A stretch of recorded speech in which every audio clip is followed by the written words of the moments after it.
This is the first episode of Redneck Roundup. My name is Ray. I'm here with my three other co-hosts. Mark, it's your cue. Oh, yeah. I forgot who was next. Yeah, I'm Mark. There you go. I'm Brody. And I'm Keelan. Hell yeah. Alright, so... Man, we're real good internet personalities, aren't we? Oh, we're the best. We're the absolute best. Okay, so what we're going to start off with is we're going to do a tier list of Call of Duty Zombies maps. It's pretty much just going to be talking the entire time, not really having any topics or anything like that. So we're just going to go ahead and get started. First one on here, fuck, I can't pronounce it. Der Eisendog. Der Eisendog? DE. Okay, so we got a D tier. What do you think, Mark? No, DE. Oh, DE. No. Great map. Great. Okay, I was about to say. I thought it was an easy A tier map. A? Okay. Mm-hmm. I can agree with an A. Brody, do you have anything? Oh, you didn't really play zombies too much, did you? Alright, so we have Gorod Crovey? I've never even heard of that map. Solid A tier. Never even heard of that one. Grog Crovey? Yeah. Is that from Black Ops 3? Yeah. Okay. It's one of the DLC maps. It's another solid A tier. Okay. Transit So, like, now. what makes a good zombies map? Like, what combination of things in that map make it better than anything, like any other map? I think one of the biggest things for me, at least in a zombies map, is it has to be wide. It has to be big, but it has to have like an open lane to run a train on, because I love maps that you can run trains on. So just about every map. Yeah, pretty much every map, but there are a couple maps that, especially newer maps. yeah, the newer maps are much better with it. Like playing on Notch Dur and Toten, or that one. I mean, it is the first ever zombies map, so it's not the best, obviously, but it's still a classic. I mean, it's nothing terrible. I mean, as far as if you're talking, places to round up zombies, there is the basement, which I mean, it's not the best considering you don't have any perks. But if you're talking, Black Ops 3, they did add that Wonder Fizz machine, so I mean, you can get Juggernaut. But I mean, if we're talking classic, it works, but it's meh. Yeah. I mean, to be fair, they probably didn't really know what they were going to do with it at that time. They didn't realize. Zombies wasn't a mode they invented. Yeah, like, it came pretty late. It wasn't as big as they probably thought it was going to get. Because I mean, now it's a whole community. Like, people will buy the games just for zombies. Hey. Yeah. Like, pretty much everyone in this chat is going to do. Maybe except Brody, but that's okay. I'm about to say, so, next map. No feel other than zombies. Yeah. Maybe the campaign. I'm looking forward to the campaign of it. So I think the next one is Transit. For me, Transit's a solid S tier, just because it's so, especially at the time, it was so different from every other map. Like, it just did everything completely reworked. Like, it was just so good. So I think that's a solid S tier for me. But the bank system on it was kind of weird. Kind of cringe, bro. It wasn't the best. I never really used it. I didn't really use it either. I did. What are your thoughts on Transit, Keelan? I liked the concept. Never been a fan of the bank system in any map. Okay. But I mean, I guess it's nice for people who have played the map a bunch and just want to get set up quickly. Yeah. As far as the actual map, the Wonder Weapon is ass. No reason to build it at any point. And the Easter egg is tedious and not fun. So I'd give it a solid C. Okay. Wow. All right, so I'll move that down to A, low A tier for now. I mean, if you're a Easter egg dude, Transit is definitely one of the like worst. Denizens were one of the worst things they ever put in a zombies map, and they were No, just because they didn't have the resources to make the map not laggy. I mean, true. I It gotta wasn't. say, It when was I did literally play, a cop out.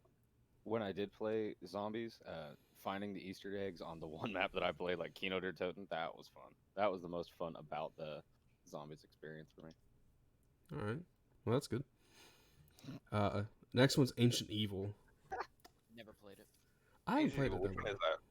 I don't know. I haven't played that one. They're BO4 maps. Oh, Anything outside of what the game came with, I didn't play BO4 maps. yeah. I'm Yeah, I gonna. haven't played any BO4. Yeah. Okay, so we're just gonna leave that one out then. I didn't like the system so much. I didn't buy any of the maps. The changes of BO4 were not appreciated by me. Yeah. Ascension.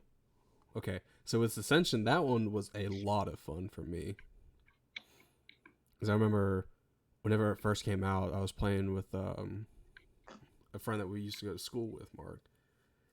And we played it for hours on end. It was so much fun.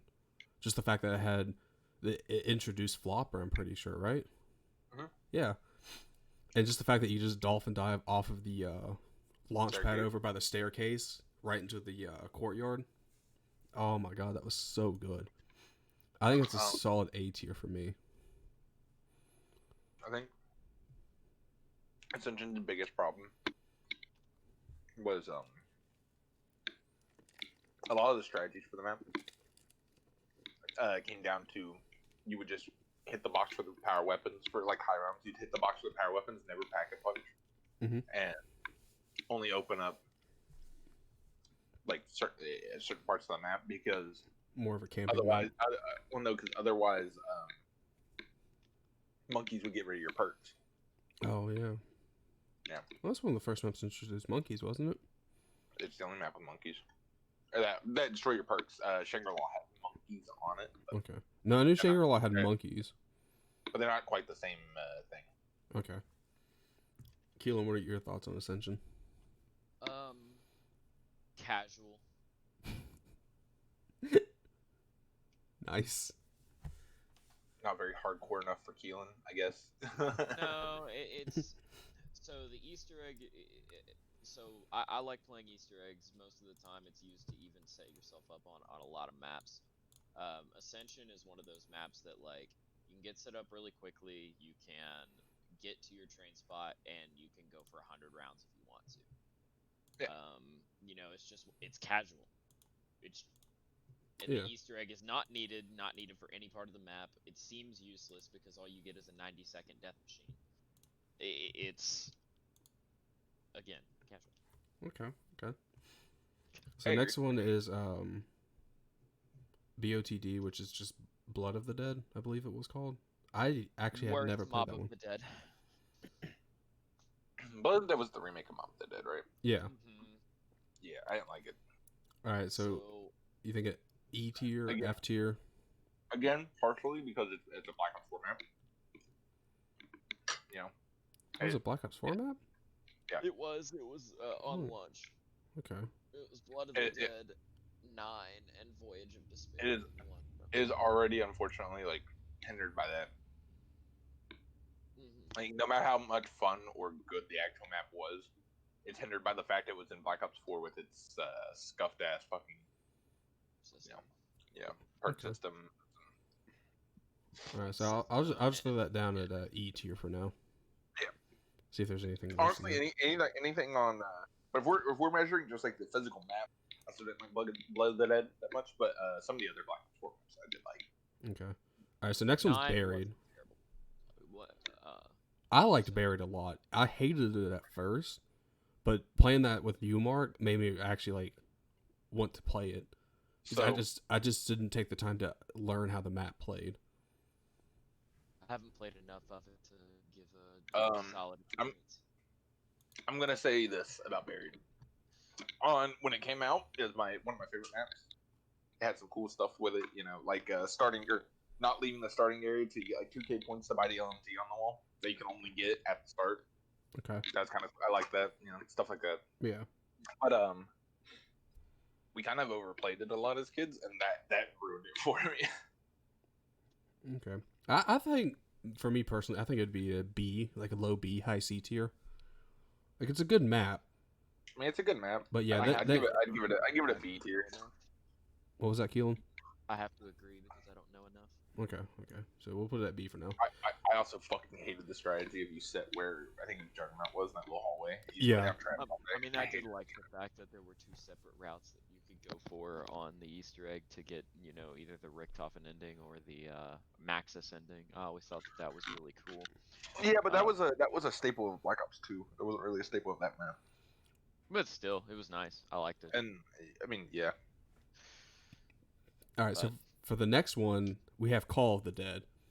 Now, this one for me is an absolute S tier. Because I agree, but you have to be critical of the maps that you like the most. Yeah. It did not play that well, considering though, as well. Like most of the closed areas, I guess it would be, were extremely tight. But the claustrophobic, you went in there. You went in there to die.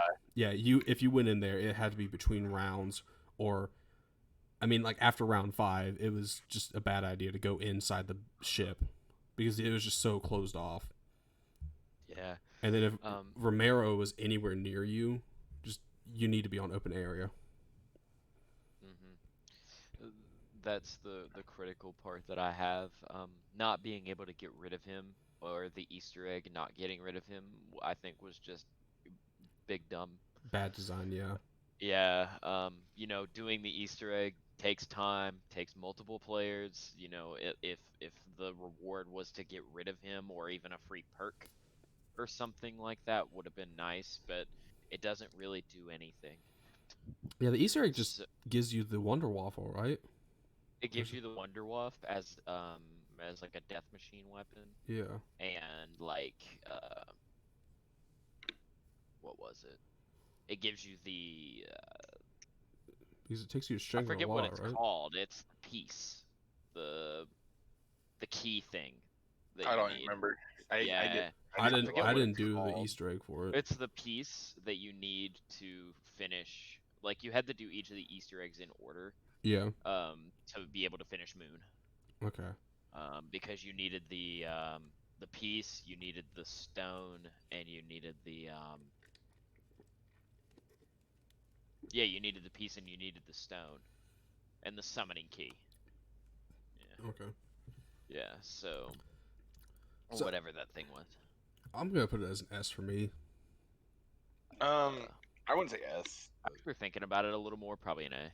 Okay. I'd probably say an A or high B. Okay, I'll put it on A for that. Der Rise. Der Reese, like the giant. Yeah, Der Reese, my bad. Another casual map. Yeah. Not hard to get set up. You can be set up by, round 4, 5, possibly. As far as nostalgia is concerned, be sitting up on the catwalk, or have one person up on the catwalk, or hanging out with the homies. First ever like Pack-a-Punch too.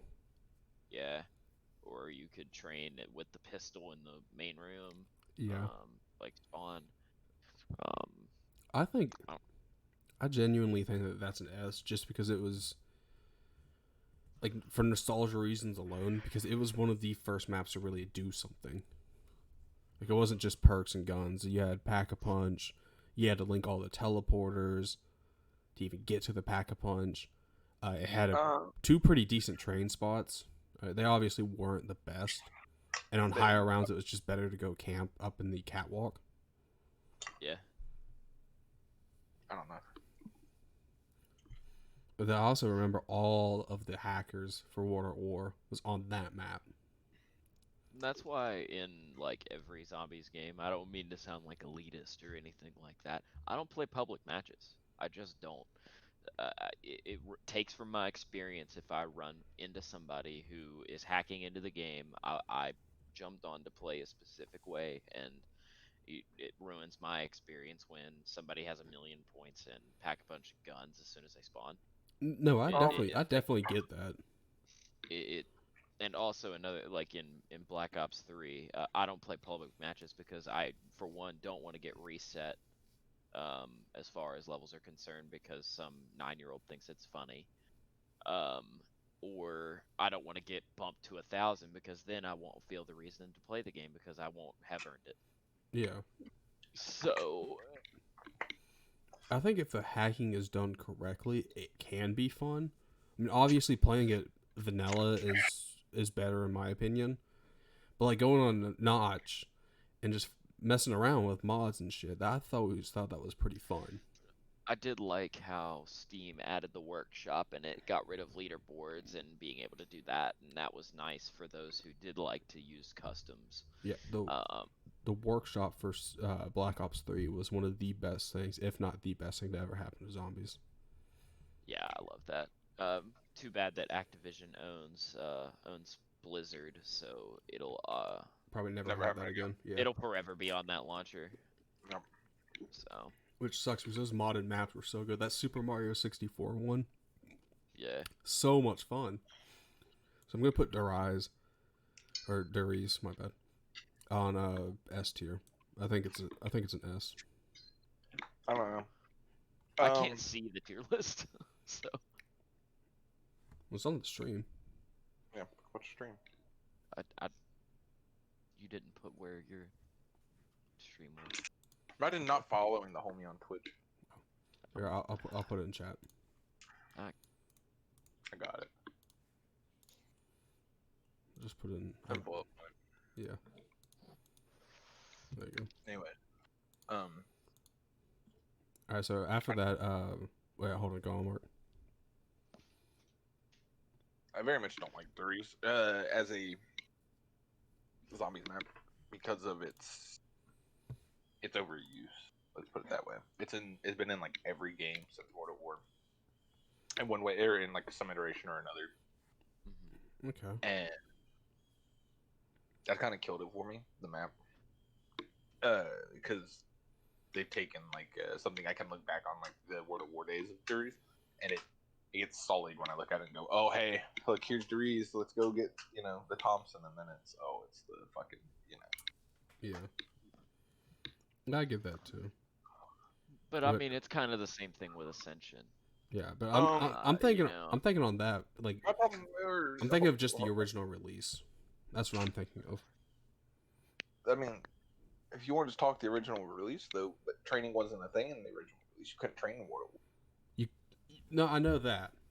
So Well, yeah, I mean, yeah, that does kind of negate a lot of my points. yeah, that negates a lot of your point. The strat was exclusively like camp, because zombies would rubber band and hit you because they, Because it was, it was War War to of War. War. um, I still liked it as a map, though. It's still one of my favorite ones. It's not my favorite map. aesthetically speaking, it is. It's a good-looking map. It's it So, sounds nice. It looks The nice, last but thing I have to say on Derice, it's one of my favorite maps to play, as I don't want to think about, having to build shields, build guns, build parts to Easter eggs, build this, go do this to even get set up on a map. Yeah. DE, for example, Der Eisendrache, the majority of the Easter egg is spent doing stuff with bows. yeah, And the bows, while they're not hard to build, it detracts from, well, I've already built the bows. All I got to do is do the wisp step and set up Simon Says, and I'm done. Like, it kind of. But if I want to just, shoot some zombies, Derice or the Giant, whatever game you decide to play it in, is just one of those. It's one of those classics. Okay. one of the maps you can just brain dead play. Yeah. Well, Yeah. here's the next one, and I think we can all agree that this one's not that good. It's Die Rise. I disagree. I like that. Really? Yeah. I hate the verticality of it. It's so. From what I can remember, now I didn't play it that much because I just didn't like it, but from what I can remember, it's just so. Like tight. It's just so closed. Right. I mean, it is, but So that's kind of the fun of it. Right, it is something different, for its time. I think it was one of those things where like the idea was good, but it was implemented poorly. So I mean, as far as like having verticality, there were also tight spaces. There was only one spot on the map that was worth a damn. Um, as far as that, there was a perk that was only used on that map. Um, Buildables that only seemed useful for the Easter egg. Bank system. This liquefier was pretty good. This I liquefier know. was fun. I was You built talking. it. I was talking about the trample steam. No, But I mean, as far as that, oh wait, no, they put that in buried. Never mind. yeah. I'm wrong. Trample seemed, yeah, that wasn't buried. Yeah. But yeah. So Was this liquefier buried? No. no. Okay, I didn't think so. Fire was die res. Okay. But as far as that, I mean, map was kind of meh. What do you I mean, think? So, like, You think like like a you think like a high C tier would be good Yeah. for it for now? I'd probably put it buried. your wonder weapon could kill you. like any gun that can kill me by using it is not a good gun. I'll You put don't like the ray gun. I'll put a high C tier for right now. You don't like the ray gun. You don't like War Wonderwolf. Nope. Fair enough. Water or Any gun Wonderwolf. that can kill me, I'm not a fan of. Yeah, Water or Wonderwolf was just so. Call me bad, but I don't need to be thinking about another thing in a casual mode. Stinky poo poo head. Can't not shoot himself in the foot. That's me IRL though. But I mean, how many instances, in a high round run, even starting at like round 30 or 40, or do you need to shoot downwards? Like with a splash gun. I mean, it just happens in those small areas in those games. Yeah. Yeah. All right, so the next one we're looking at now is Dead of the Night. I genuinely don't remember playing this one. It's a Black Ops BO4 map. That's probably It was one after release. Yeah, DLC it was map. Wait, what? I thought Dead of the DLC. Night was Is Dead of the Night not the one I was thinking of? No, I was thinking of the DLC ship. map. I'll put that Ship as is E. Voyage. Yeah, Voyager is there. I'll plead I with E for think now. that there needs to be another category of never F tier is the never played. Okay. Right? Yeah. It's going to exclusively contain Black Ops 4 maps that we. Just No, we didn't played play. we played Blood of the Dead. We played Blood of the Dead. I played Blood of the Dead. I It didn't. goes where it goes. We played Blood of the All Dead. right, Yes. we'll put an E then because F is just not played. Hold on, let me see if I Okay. can check. Yeah, I can change that real quick. You can. Yeah. Not played. Noi played. Not played. Go ahead There and we throw tag in there too. Is tag on here? No. Well, it needs to go in there as well because I know none of us have played it. All right, so the next one is 5. 5? Solid. Yeah, tier. it's a pretty good map. But it has the hold on, but it has the same problem you were talking about earlier that you gave fucking Dura. It's cramped. There's not a lot of places to hang out, right? Mhm. In the war room. And you have the problem of your wonder weapon can kill you. See, I never got It's the wonder weapon same for that reason- map. It's the same. Or sorry, the wonder weapon can't kill you. I forgot. It's the fucking Winter's Fury. yeah. So it's just useless. Yeah, it's just not good. It sucks past round like 16. I don't know. From one of the biggest I things for gave that 5. the though. same reasoning for Transit that none of the wonder weapons were good. So Yeah, but Transit at least had like it had fun areas to go hang out in. You had the shitty thing about Transit was its Easter egg. That was the shitty thing. I put a C because my favorite thing about it by I far. I love 5, but we can't say Darius has the same problems and then give it a low rating. Or in my opinion. Well, for me, at the same time, yeah, 5 was also because the war room was pretty well open, and you could run a train in there. It was still one. It was. but it's then still, again, there's the your die one spot. rise. One spot because like, well, the broken room. I don't even remember what to call it, but you know which room I'm talking about with the I do. pillars that are down that you train in. Yeah. Yeah. But that room, you had the ability to fall off. You had the ability to fall off the map. Yeah. So I mean, Like, and in 5, you don't really have the ability to fall off the map. True. I mean, And then fair. the scientist So- aspect of 5, while it was annoying to play against, it just added something new to it. Or it wasn't Pentagon science. Thief, I thought was just annoying. That's what it was but- called. Yeah, it wasn't very. I didn't find it enjoyable. It was just annoying. He just comes and steals my gun, and then I either have to chase him down or kill him, or hope you all did, and that Right. almost never happened. But So I think the best quality of 5, in my honest opinion, had to be the characters, and then the opening cutscene. Of course. That opening Um, cutscene was hilarious.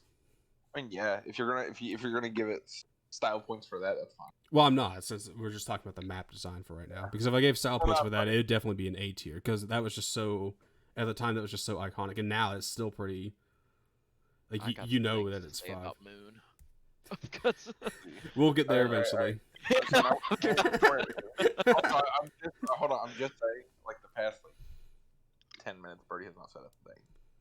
What's I'm not He a wasn't a big zombies player, guy. so I mean, yeah, And that's okay. I don't really have much it's to not a talk about. subject that he has much. yeah. Yeah. But I know, but I was making sure he was still there, honestly. Yeah, I'm here. And that his teeth weren't like, oh yeah, how'd your disappointment? Huh? How'd your disappointment go? Oh, you got Oh, gout? it was fine. I don't have I don't have gout. What happened was I went in there and I was telling him like, look, I had like ever since I went to the dentist on Wednesday, I've been having some problems, like dealing with the pain and everything. Basically, just been dealing with it with ibuprofen and Tylenol, and that's what he told me. Just keep doing it with that. Keep taking the antibiotics we give you. So I was going in there to like maybe get some advice on like, hey, take this antibiotic or yeah. take this Take pain med. take this. Don't eat this kind of stuff.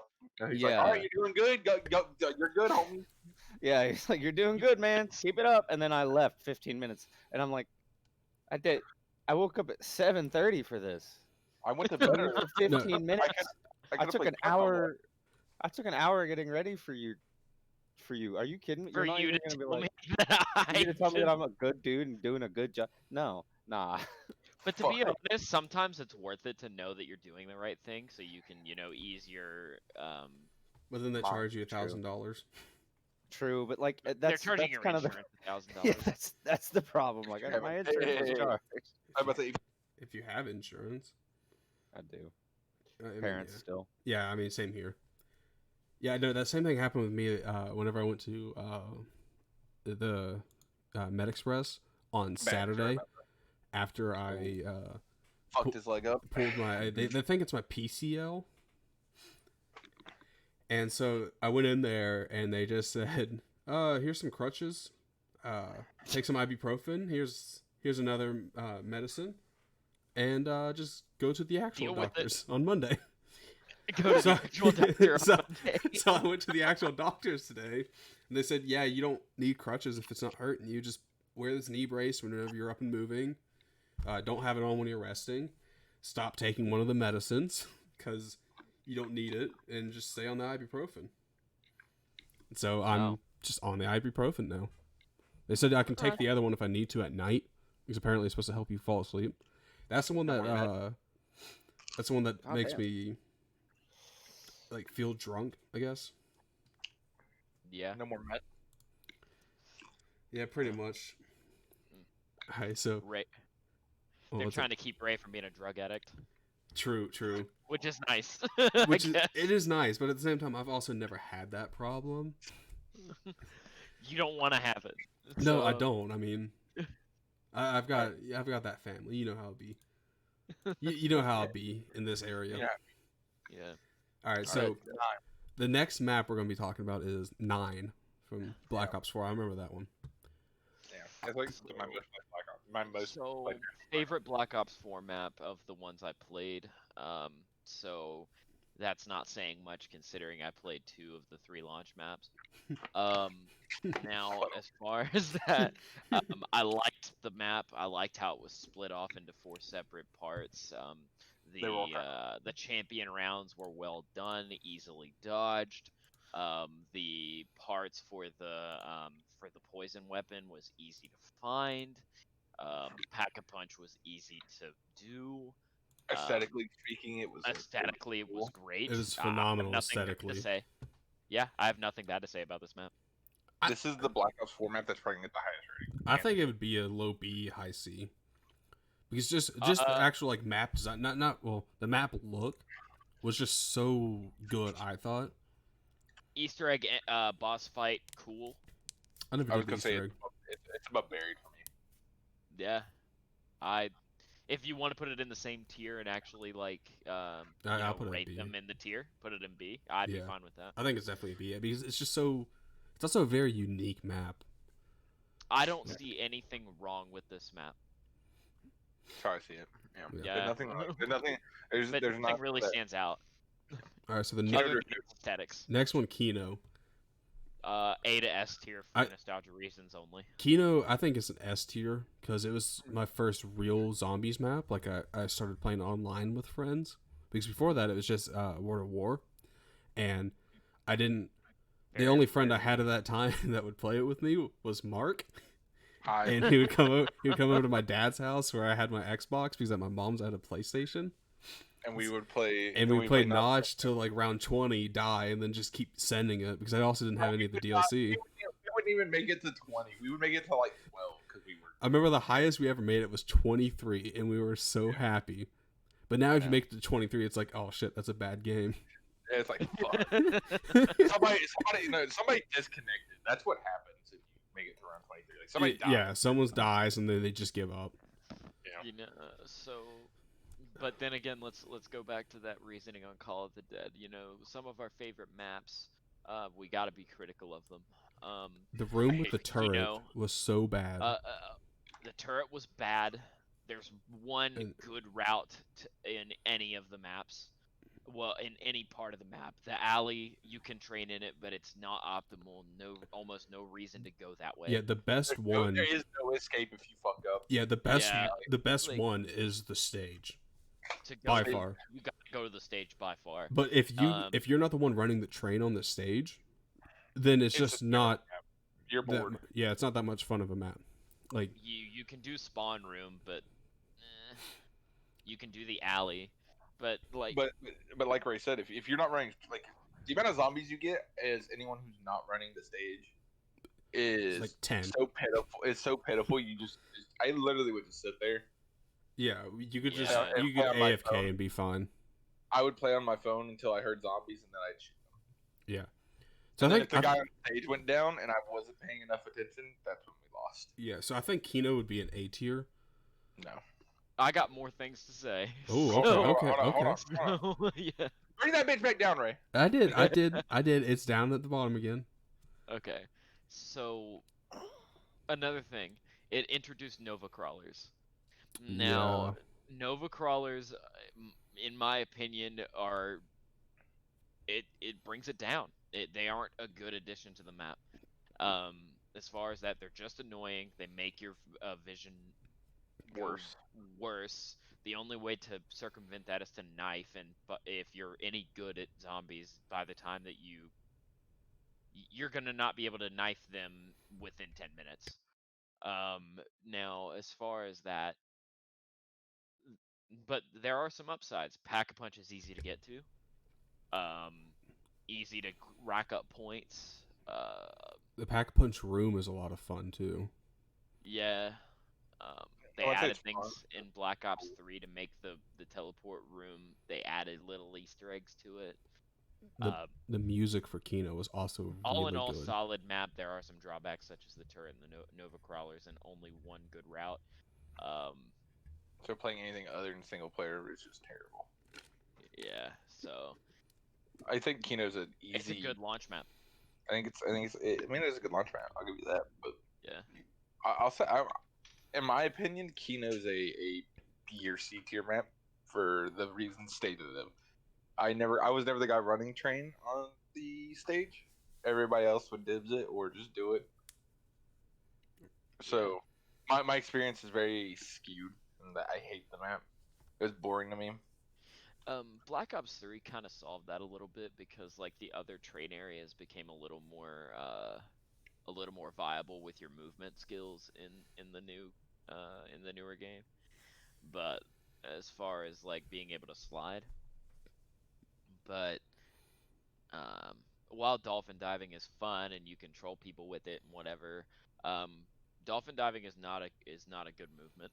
No, No. not at all for zombies. Yeah, It's worthless for zombies.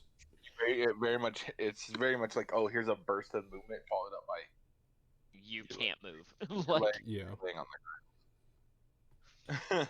oh, So it's fine if you're jumping off like a ledge or A something. B tier is my We'll put it on a B tier then. I'll put it above buried because I genuinely like it more than buried.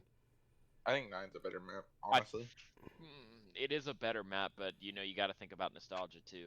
Yeah. Nostalgia doesn't hold me in zombies maps. They're very much or it would if the map didn't make a reappearance, right? So if I'd played Kino back in Black Ops 1, all right, And then And never it played it never again. showed up again. and never showed up again, nostalgia would make a bigger experience. For me. Well, Or I only ever played it in Black Ops 1. I don't remember playing it in any played other it in one both. for me. and like that's my problem. So I have a fresher, more maybe like an older experience, right? Like I can dissect it better than when I was playing Black Ops, playing Black Ops 1 at Yeah. like what 12, 14. Fuck, when did Black Ops 1 come out? Back then it was just kind of, oh fuck, it's cool. Now it's like, man, that fucking sucked. I hate it. Yeah. Alright, so you ready to move on to the next one? This is Yeah, we go this for is this is Keelan's. So next one's this map Moon. is ass, and let me tell you why. Alright, tell us. Okay, the reason this map is ass is that the Easter egg is based almost entirely on RNG. You can be sitting there until round 25 waiting on Excavator 6 Excavator Pi to take out I The forget tunnel or room whatever it 6. is. Yeah, room 6 or whatever. Room 6. And you have to deal with taking your Suit and if on you and off. you got to take your suit on and off to use the hacker. They made the Nova Zombies teleport. The only good training spot in that map is in the biodome. Or at the very beginning. The biodome can be penetrated by the excavator, so makes the hacker not even useful for high runs. The unless you want to run all the way back to spawn every single time you hear biodome, being penetrated, whatever. Yeah. The Simon Says is terrible because you have to have somebody either hold a zombie or you have to train while you do it. But that's with any part of any Easter egg. I guess it's not really a con per se that Lego map. Moon's problem is its placement of it. Simon Says Yeah, in a tiny ass area. tiny ass area, and it's stuck in the corner of that tiny ass area. On top of that, It's zero grav. Yeah. So a lot of it is a waiting game and it's boring. I agree. So I think the only thing I have to say about Moon, not to like detract from you, popcorn guns ass. I like the Wonder Weapon. Sorry, go ahead.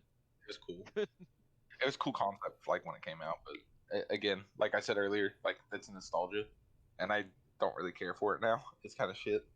Still, Moon sucks. For me, Get 3 things out of the box. the biggest What thing kind about of Moon, fucking map is that? biggest thing about Moon for me that I liked was just the design of it. Like, not the actual design of the map, but like the aesthetics of the map. It was and you have to complete 3 other maps to finish the Easter egg. But go ahead. Yeah, but it was just a really like pretty looking map, I guess would be the right word. Yeah. But that was really all it had going for it for me. I mean, I loved running the train in the spawn in the very beginning on Earth. Or that was No was Man's Land. No Man's Land is kind of a fun thing to.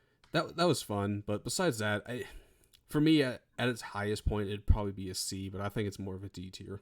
Perks are hard to get to.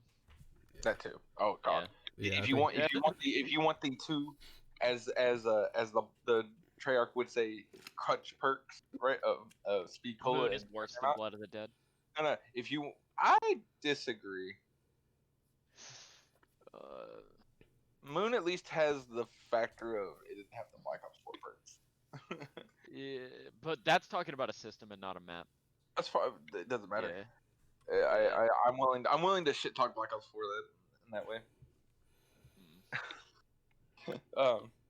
But if you want to, you can really put it in E tier, and I would not. I'll be just wrong. put it E tier.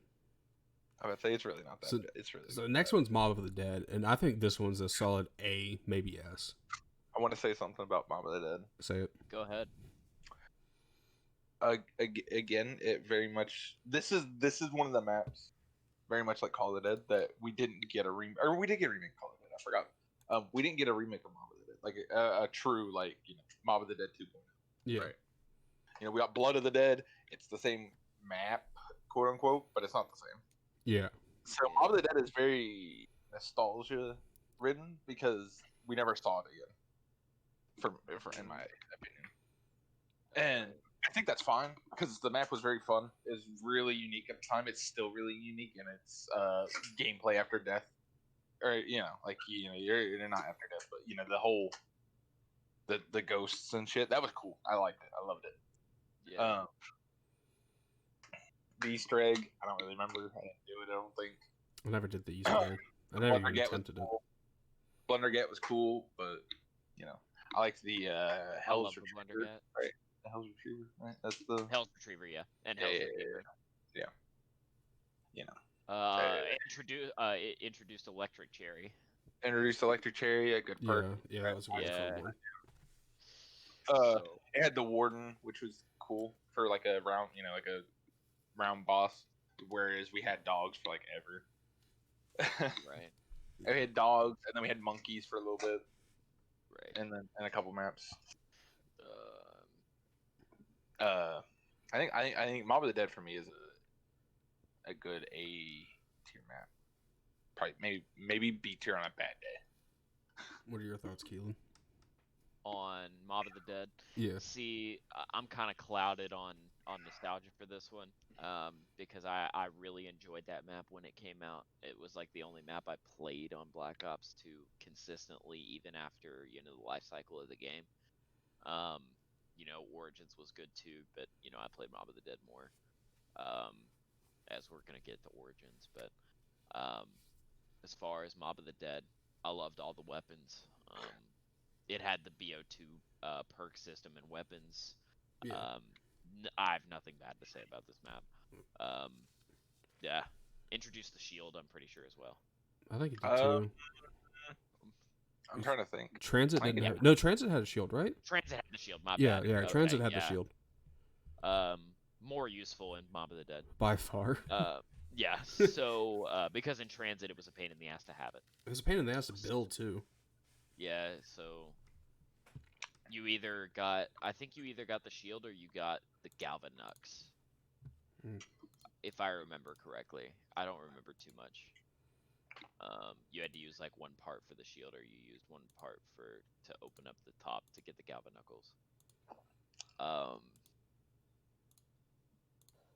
I may be wrong on that, but yeah, almost nothing bad to say about the map. It's just great. Okay, so I would say it's a mid A tier. I want to put it below Transit just because of Transit I'm was actually just downloading the game so I can go play it. But that's beside the point. I think it would be above Transit actually. It was just such a unique Oh, map it's as much well. better than Transit. All right. Transit has cons and is in A tier. So I mean, All right. Mob. Oh, let's just move on to Notch now.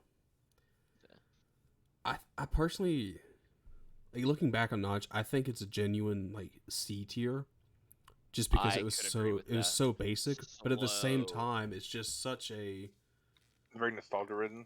yeah, it's such a beautiful has map it. because it's like the first one, but it's not a good map.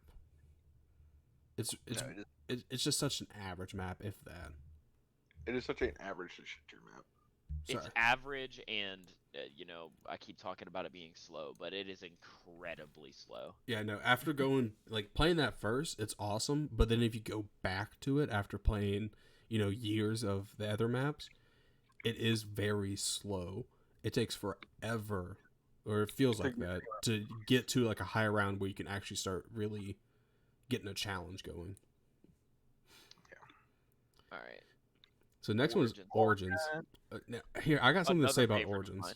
So with Origins, I hated the map at first. I never wanted to play it because I just didn't take the time to understand how it worked. I didn't want to take the time because I'm still a pretty big casual zombies guy. Like, I don't want to do a lot to get stuff unlocked in zombies, which is why Black Ops 3 isn't my favorite except for the custom maps. Because like Transit, that was the most intense like learning curve for zombies for me. Because you had to move from place to place and you had to build stuff. And it was just hard for me to do. But going back to Origins and playing it again, like even recently, I played it a couple months ago with Mark and then another friend. And that map is amazing. Yeah. Great map. Like, easy. But then again, we got to be critical. So I hated the fucking robot. I don't care what anyone else says. I fucking hated it. The Panzer or the 3 big robots, right? The really big robots. Okay. Because I died to those more Odin, times Thor, than I'm and afraid. Freya, the giant robots. Yeah, I died to those more than I want to admit. Well, they did give you a way to go around that. But as far as that, you could get the golden helmet and never die from being stepped on. I did not know that. You can not die from being stepped on, yeah. Well. Now, it introduced the Maxis drone, which was useful once. Yeah. As far as that, I don't see it as being useful outside of, doing it at the end of the Easter egg. The stabs, if you're not incredibly knowledgeable on the map, are almost impossible to build. Some of them. Well, some build of an them. upgrade. Okay, upgrade. Yeah. Build an upgrade. Building them's pretty Almost impossible unless you just know what to do. Yeah, building them's pretty easy, save for like 2 or 3 pieces. Like, without diagrams, it's almost. I mean, people who like are hardcore players and haven't played the map in a while still got to bring them up. Like it's just. Oh yeah, I mean, if I wanted to go do it right now, I'd have to pull it up. I don't remember. I don't remember at all. Yeah. I remember vaguely on how to build the staffs, but I don't remember. One of the pieces of ice isn't literally you have to dig it up. And I'm just gonna state, and I haven't stated for any other map, I'm specifically talking about Black Ops 2 Origins because BO3 is notably worse. Now, because they made the mud slow you more, and the staff's part of the Easter egg is worse. Now, as far as Origins is concerned, really awesome aesthetic. The map is very blue. If you do want to point that out, but it is snow in World War II. Yeah, it's supposed to be very bleak, very blue and white.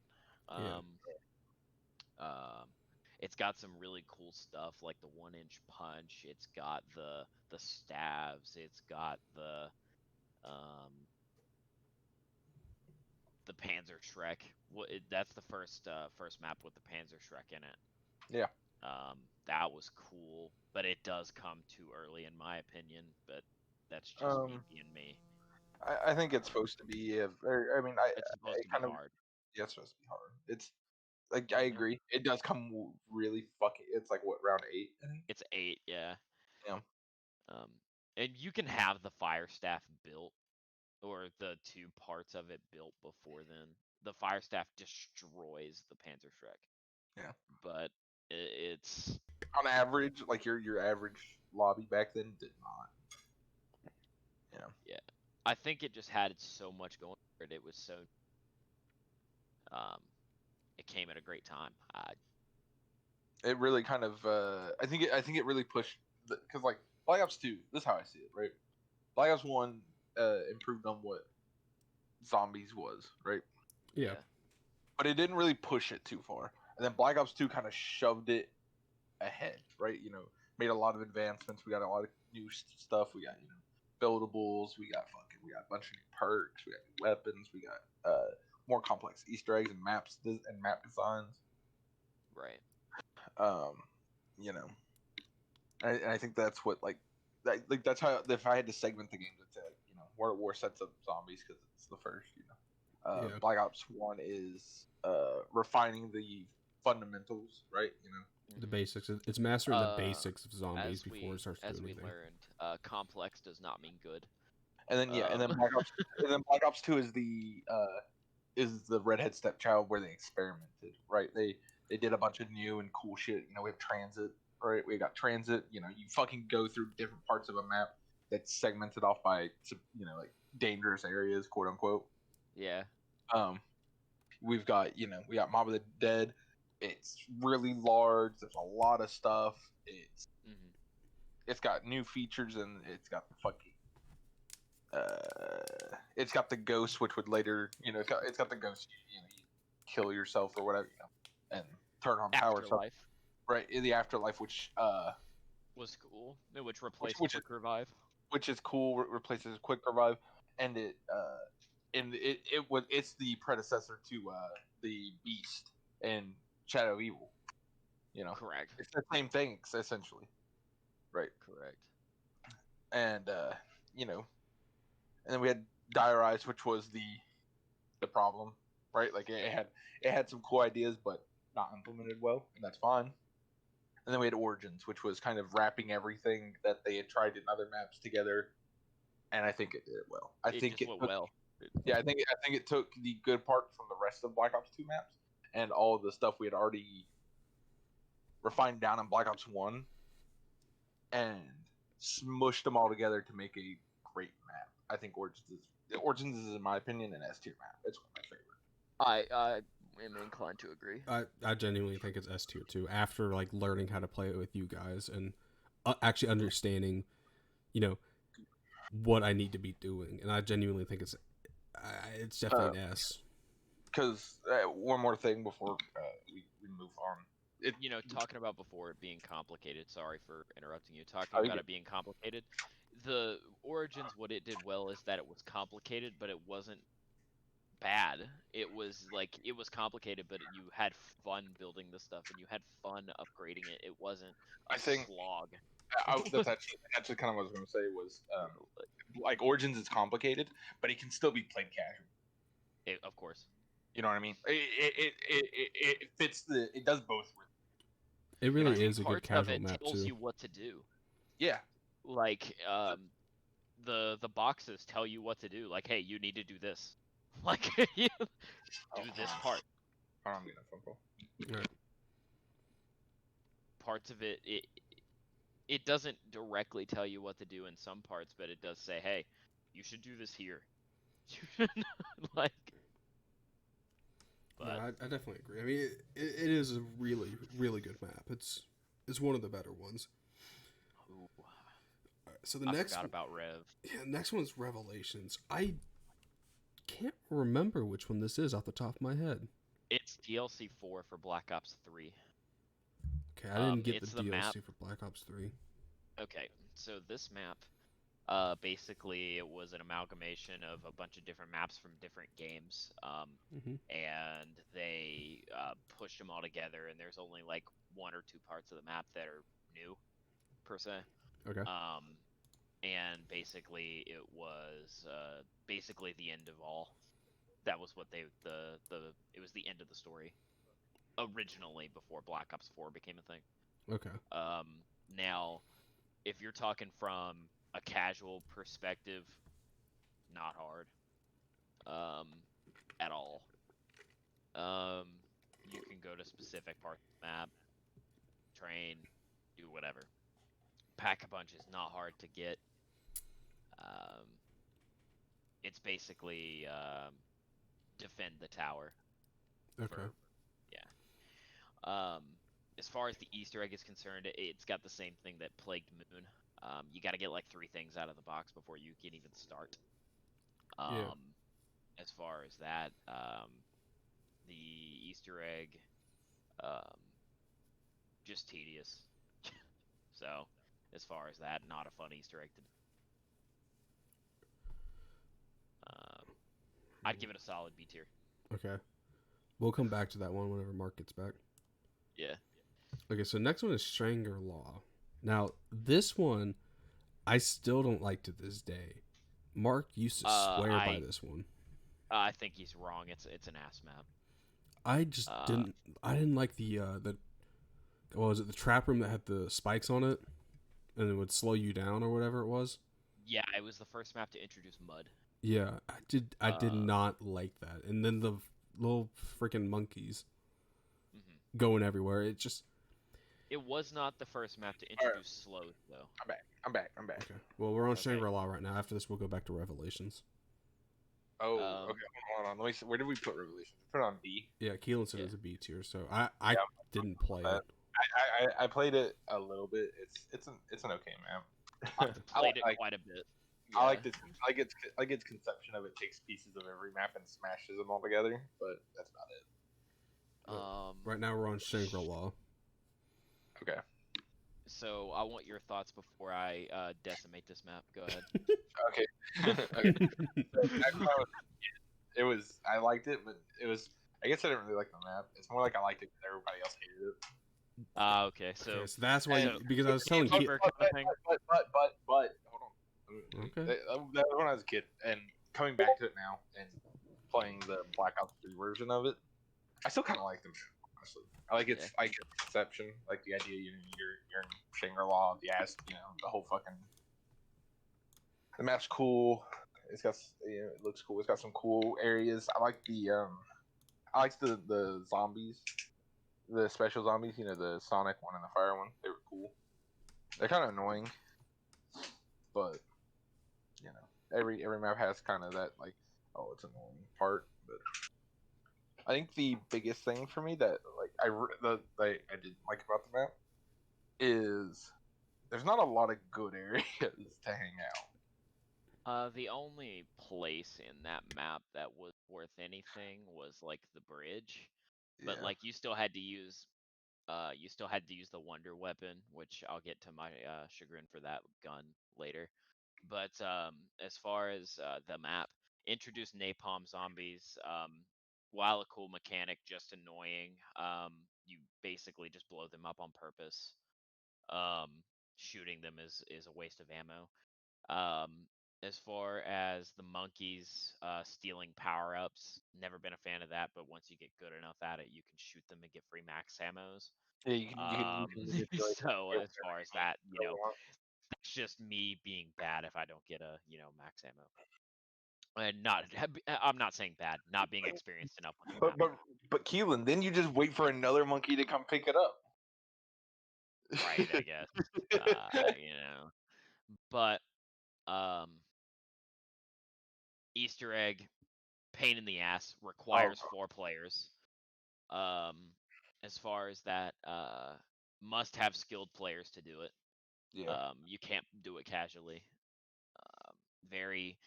Last time I attempted it with 1 skilled player and 2 casual players, it took us 3 hours. As far as the map is concerned, very closed off, mud and spikes, ass. Just not a good map. Wonder weapon can kill you. Going back to that. Oh no, I did like the water slide. Very cool. Water slide was cool. The weapon was cool in concept. I don't remember what it was. I don't remember what it was. Oh yeah. The shrink ray could kill you. Oh, I forgot about the shrink ray. But it was the only reason it could kill you is because of the way you had to use it. Because you had to shoot the zombies and then run through. So to even be useful. But as far as that, mine is based solely on how terrible the Easter egg is and the one can kill you. Solid D tier. I would D-tier. say I hate that map. Would you say it's worse Not than fun. Die Rise? Yes. Okay. I genuinely think it's worse than Die Rise 2. I hated that map so I'll much. accept the D tier. Honestly, I hated that. Not good. I hated that as a kid. That was your favorite map. Yeah. Because I was telling Keelan earlier, I was like, "Yeah, Mark swore by this map whenever he was younger." Let me even say this. It wasn't even like that was my favorite map. It's that I got so little because none of my friends wanted to play it. Right? It sucks. None of my people, they all. So I didn't get that map when it came out. I got it later. So everyone else has already known it sucked, and I never got to play it to know it sucked. So I was kind of like, it can't be that bad. So I would always be the guy advocating to play it because I never got to play it. I never even got the map. I remember because I just didn't like it enough. Because I played it at your house originally. Yeah. All right, so the next one, Shinonuma. It's on 3 different games. I still love it. Shinonuma for me, easy A tier, maybe S, because it was so. If you get rid of Black Ops 3 version, yes. I never played the Black Ops 3 version, so I can. Ass, don't play it. Okay. Fucking garbage. So I can say I didn't play that one, which makes it even better for me. Yeah. But it was just so, especially it was so unique. Now, to be fair, running through the water on, fuck, what hut was that? I don't remember. But running through the water was miserable, and I hated that aspect of it. But if you avoided that one, it was just so the whole map. It was wide and it was open. There weren't really any spots to run a train, but at the same time, you didn't really run trains in World at War, so they were never designed for that. Yeah. Except for later when people realized that there were only 24 zombies around, and that you could get to around 20,000 if you wanted to. Now, that actually happened. So, as far as that, Black Ops 3 version made the water and the mud worse on that map. The movement speed is god awful on Black Ops 3, so I'm not even going to put it in my rating. If a map has mud in Black Ops 3, they just make it worse. You do not touch that. You avoid that part of the map entirely. But it's the majority of Shinonuma, so there's almost nothing you can do about it. Outside of exclusively staying in the middle hut and then just crying. Yeah, thankfully I never played it on Black Ops 3, so I didn't have that to ruin it for me. Right. Because I solely remember playing it on War at War. Right. I don't even know which other Zombies one it was on. Black Ops 1. Okay. I probably played it on there too, not gonna lie. On Black Ops 1 it wasn't bad. Yeah. So, but I solely remember playing it on World at War, and it was so much fun.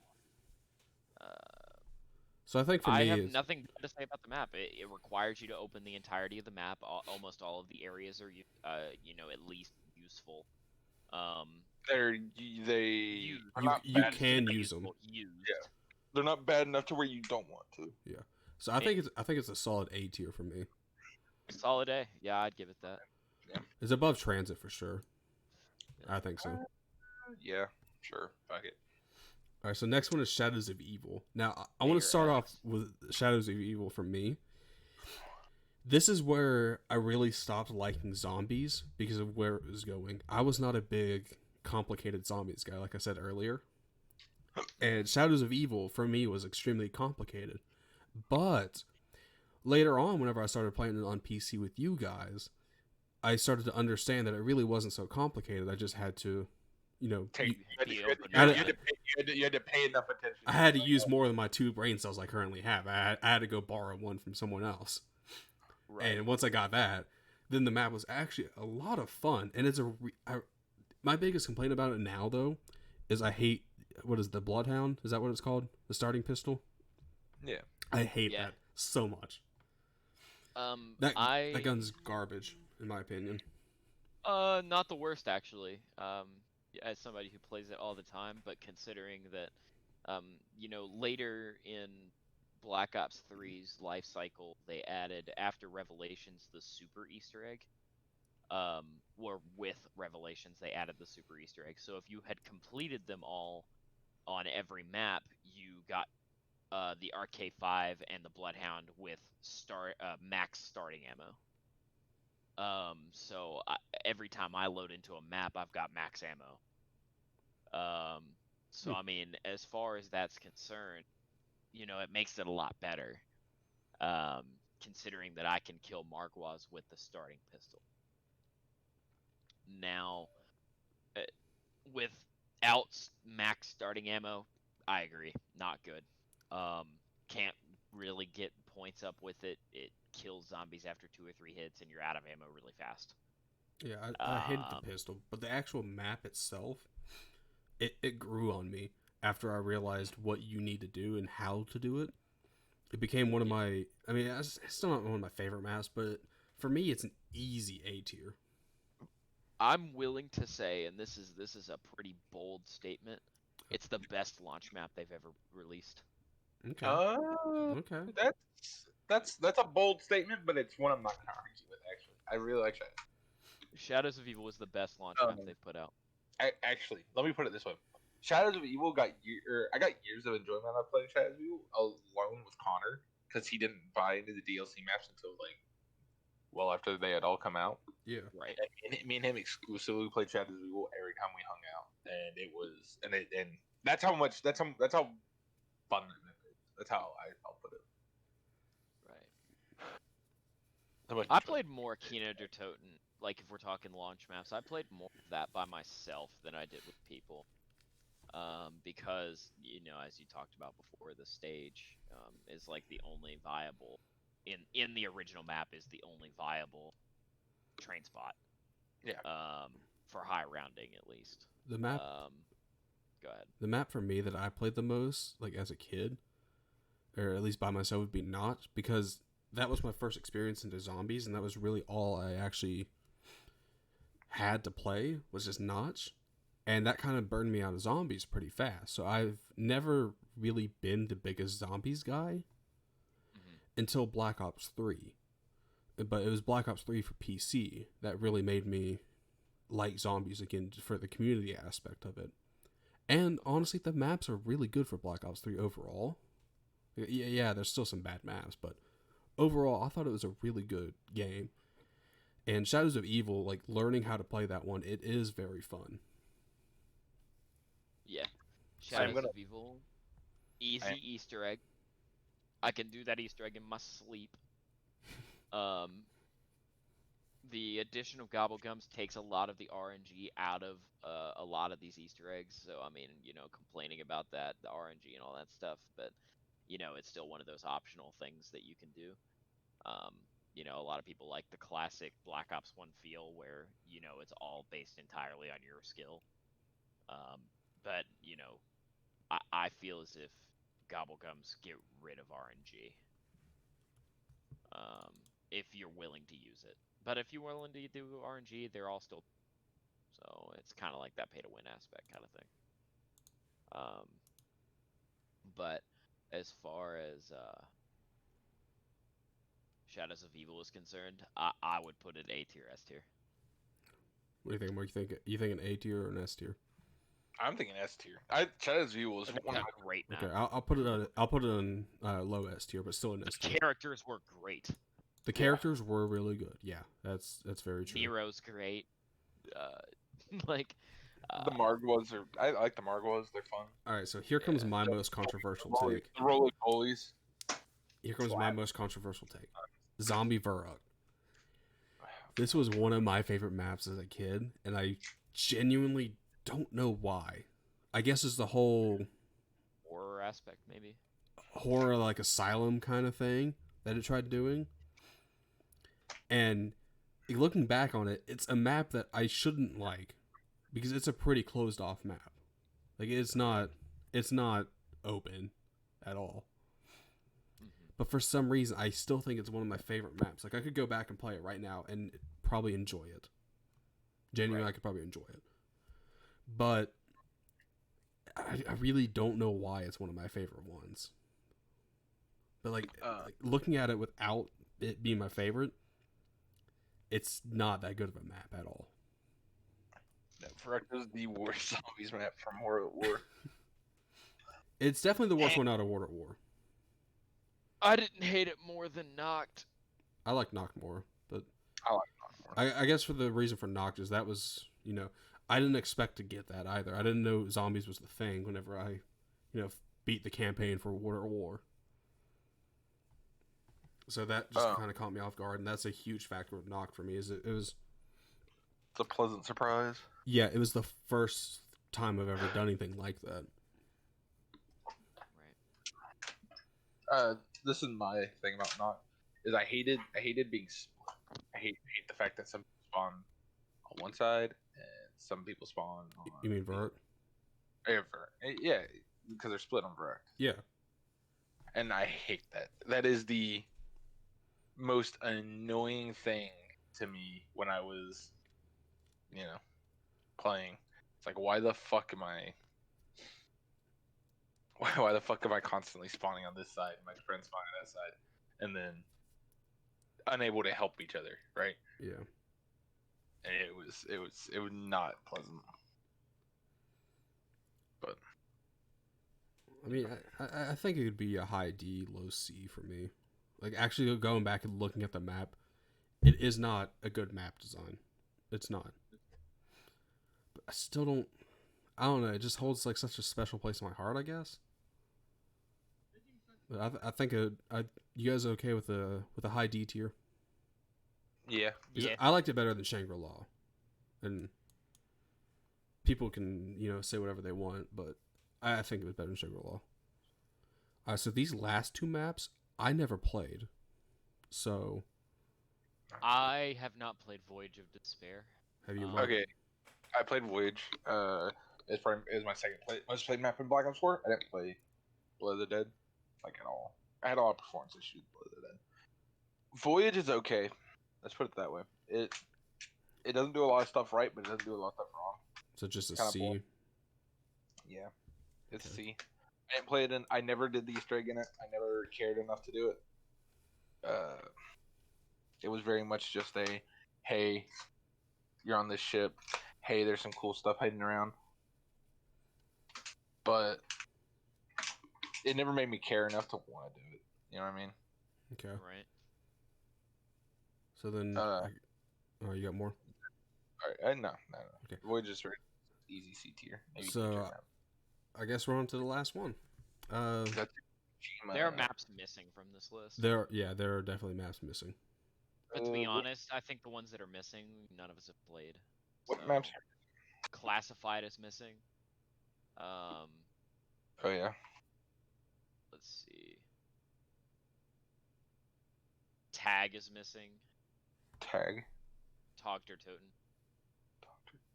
DLC 4 for Black Ops 4. If it's Black Ops, Yeah, none of the World War II maps are on here, but either. Yeah, none of the Infinite Warfare maps are on here either. I played one of those like twice with Ray. so Stuart and me. Classified isn't on here, but it's the 5 remake. Yeah. It did things well with that. Alright. There's no dead But ops on here. Zetsubo. Fuck that up. That shit sucks anyway. I love Alright, dead ops. Zetsubo.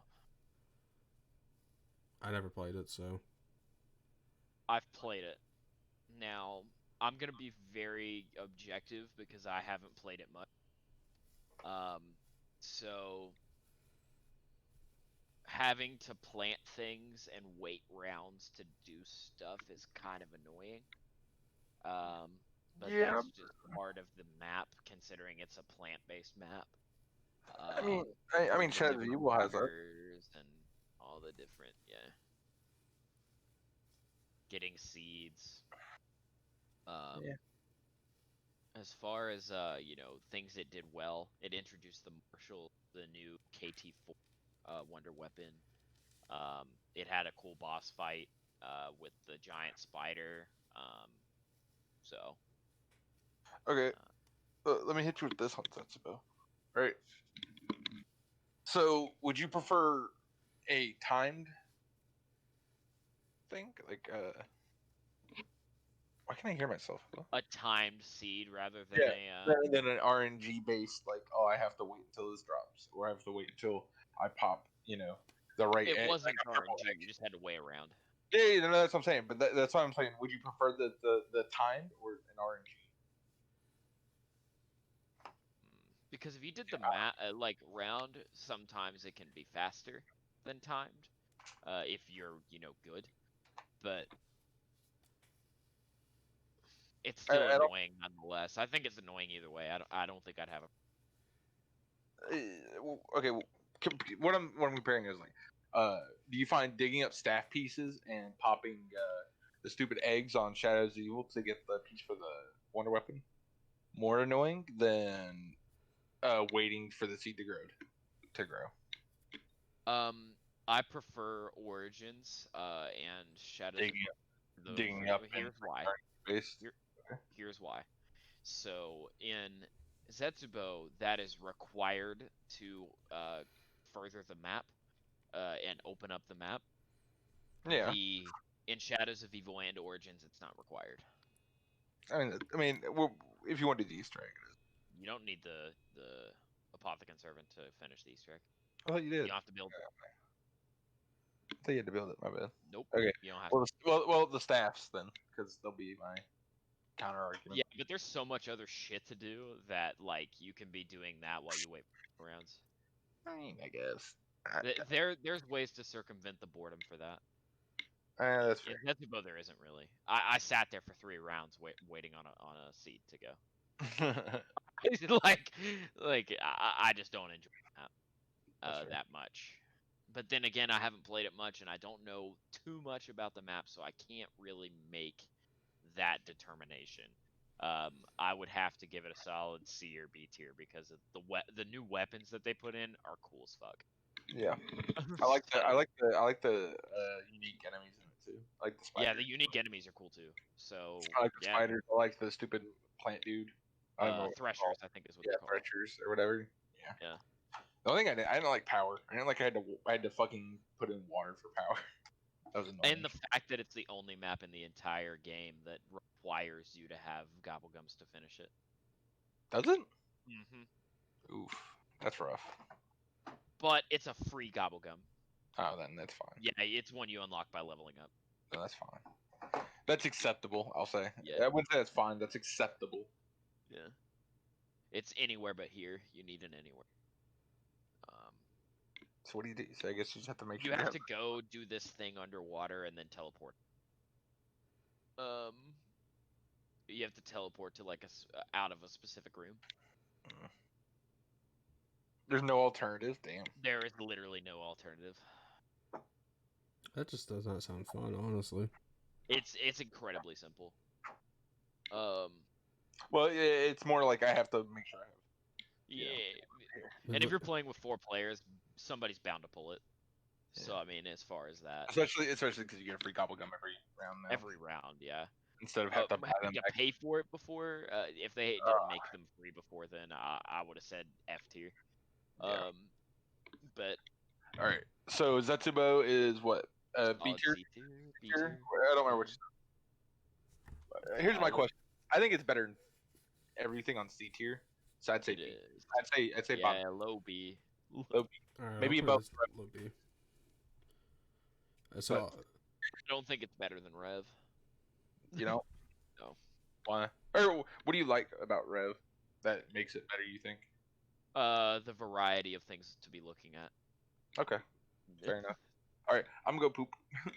And that you can upgrade the Apothecant Servant. Get our next topic or whatever.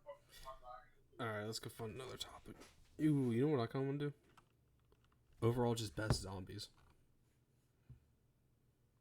Best zombies game, it's Black Ops 3. All of us agree on that. Yeah, honestly. So we're done with that one. All right, hold on. Yeah. And I heard that Infinite Warfare really wasn't that bad. I liked it.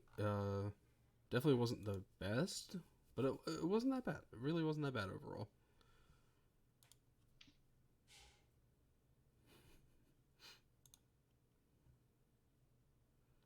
All right, I got the next one lined up. Okay. Brody. Yeah. We're gonna need your expertise on this next one. All right. What is it?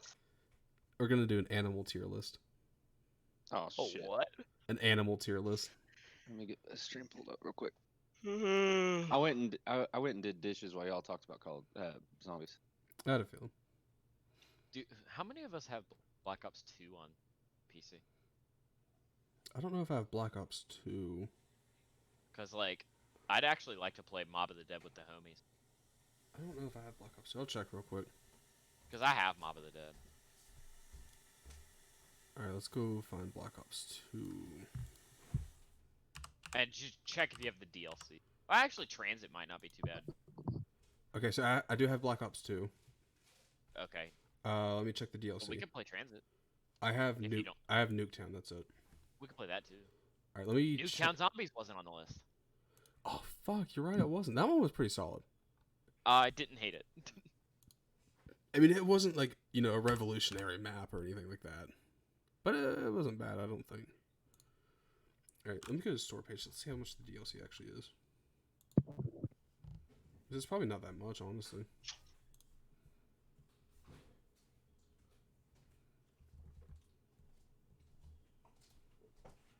If it'll load for me.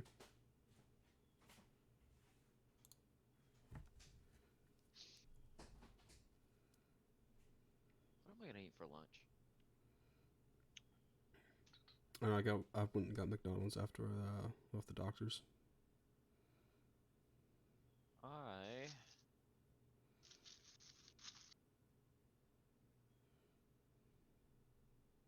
Dude, I went to my parents' house yesterday, Mhm.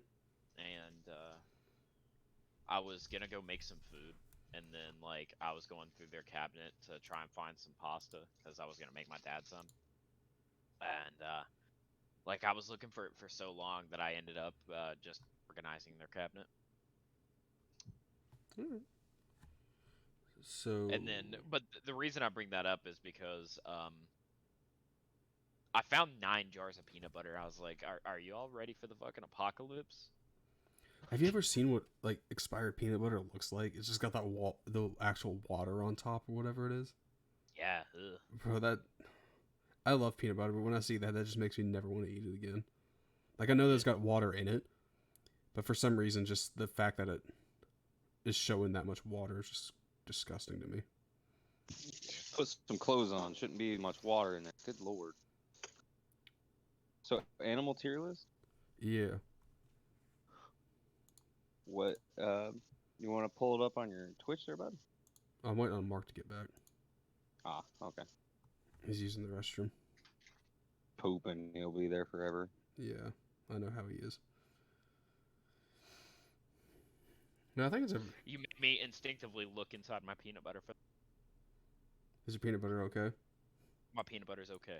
All right, cool. We don't And have. plus, I bought my peanut butter like 2 weeks ago. Okay, so yeah, like- it's definitely okay. Peanut butter at one of my clients' houses was not okay. Oh, that's It gross. was not okay. Yeah, I'm having a peanut butter English muffin. Ooh, that.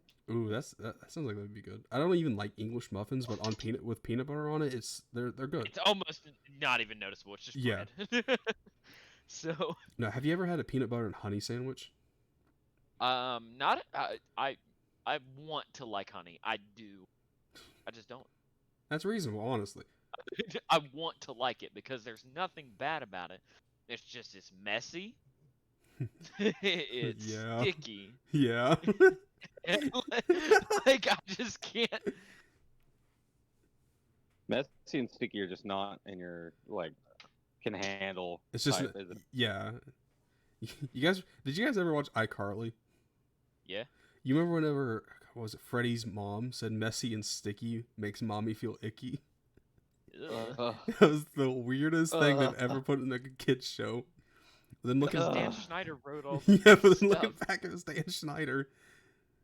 And let me look Dan Schneider, let me look at them feet.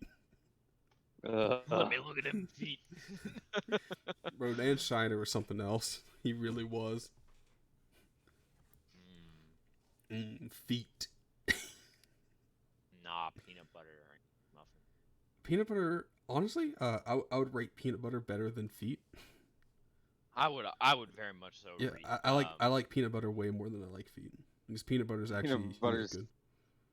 Peanut butter is going to be leagues above feet for me, considering I S don't tier like feet. condiment. Yeah, peanut butter is definitely an S tier. Yeah. Feet, easy F tier. Easy F.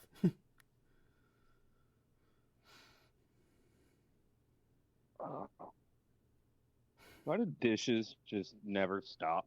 Like they just continue to be made. I'm trying to figure out how to make that not happen. I'm just like, What Alex and I have done is we've just bought paper plates. I mean, dishes still don't stop, but it slows it down. just adds more crap that you throw into the waste can. I mean, I know that because my family uses paper plates. I mean, I don't, but my family does. Well, we don't have And, much in our trash can, anyways. We maybe have 2 trash bags a week. Fuck, we forgot to take trash out today. Oh well. No, at most we'll use like 2 trash bags a week. Usually just 1. Unless we have people over consistently. I usually just use one, and it's like a little one. Because no one wants to come over to my house. Joke, and it's small. Well, it's not even that it's small. You live in like one of the worst spots for anyone that wants to not even drive close to the speed limit. What? I fucked all that up. Oh yeah, but, there's a lot of speeders. Yeah, but they kind of come through. Sometimes. Well, no, not even just that. That area, if you go like a mile over the speed limit, boom, instant ticket. Well, that's just if they don't know you. If they know you, they're just gonna ignore you. Because you have to understand, Cerrito's a cult. They protect their own. If you're in Cerrito, you are protected. If not, fuck. No, I know it's. I don't understand it, nor do I agree with it. That's just how it is. No, I know it's a cult. Cerrito is a cult. I should know because there's a church that spreads its cult teachings every Sunday morning in a parking lot about 500 feet away from my front door. That church always has a cop car parked at it. He's never in it. It's just there. There hasn't been many cop cars around me lately, which kind of makes me a little nervous because I had to chase off a crackhead literally yesterday from my bike, and that was not fun. I was like, I would really appreciate if you fuckers would sit right there in front of my house, just not let anybody do that. I'd appreciate that. Thank you. But they used to do that. Now no one sits down there anymore, and I'm kind of pissed about it. We don't really have any cops in our area. That list was also missing Alpha Omega. I've never even heard of that one. DLC 3 for Black Ops 4. That's probably why I didn't play Black Ops 4 Zombies besides Black 9. Ops 4 Nuketown remake. Oh, was it any good?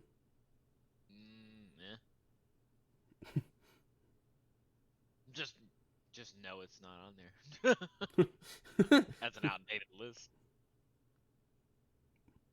It's probably made like at the end, at the beginning of Black Ops 4. Mm-hmm. They just seem to be missing the Black Ops 4 maps. It was missing DLCs 3 and 4.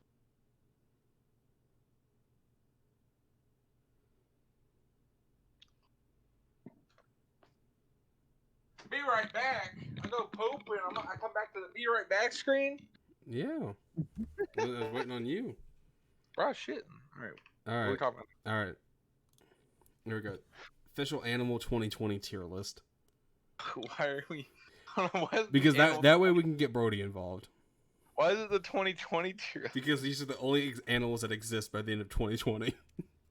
Okay. Okay, by the end of 2020, these are the only animals. Yeah. But where's Sean? Right. Bro, the bees are here though, so that's a plus. Oh, bees are still alive? We're good. Yeah, bees are still alive by 2020, boys. Humanity will make a return. All right. Go ahead and put dogs and cats in S tier because they live with humans, and so the primeval animal. No, not the primeval. fuck cats. Humans are the top. I'll put dogs in S tier, but fuck cats, dude. Cats have to be in S tier too. Fine.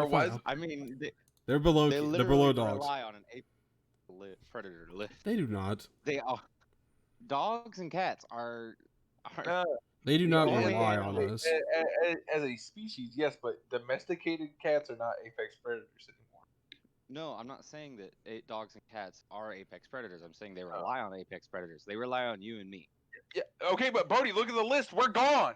You see a human on the Humans list? aren't here anymore. Humans are gone by the end of 2020.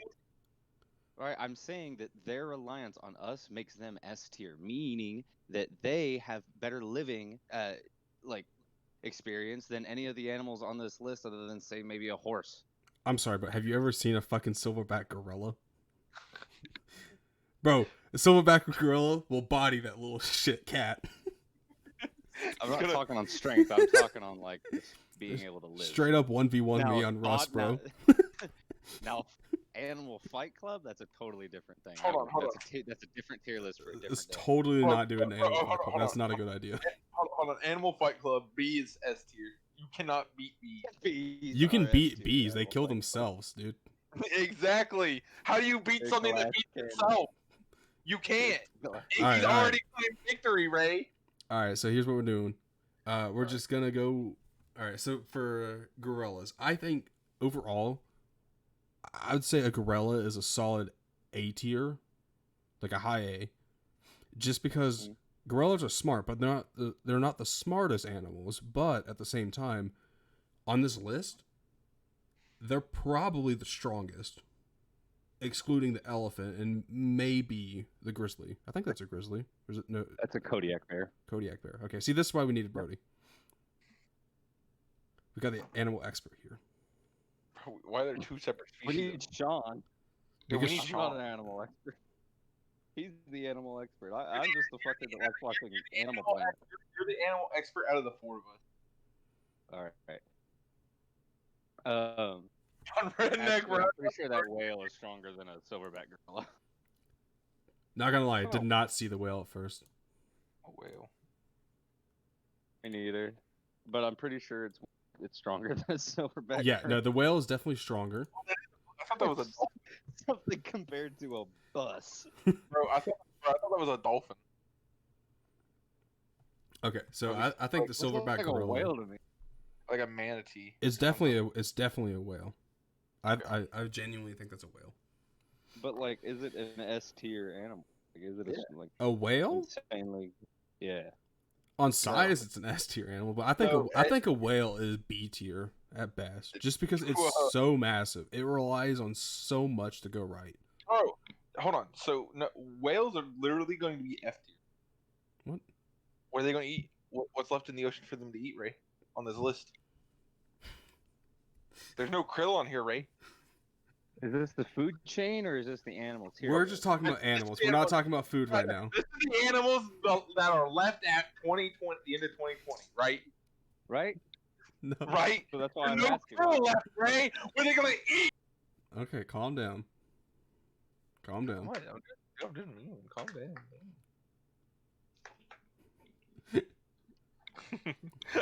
I'm heated about my whale.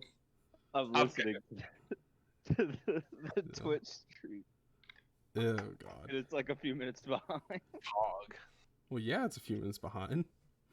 Bro, we don't want No, nobody what we're saying is funny. or nobody can stream snipe our tier list. Alright. All right, so unironically, I think a gorilla would be an A tier. Yeah. Yeah. Okay, so is that the red intelligence panda? and strength, at least. It's a fucking fox! What are you having over here? Maybe. Bro, that's a fox, right? Oh, it looks like a red panda. Not gonna lie. Ray, I don't think you know what a red panda looks like. Let me look it up real quick. Wow, that is definitely a fox. Ray, I don't think you know what a red panda looks like. I did We not. have them around I here. d- They're fairly cute and Did not. domesticate. I really did not know. Okay. Semi-domesticate one.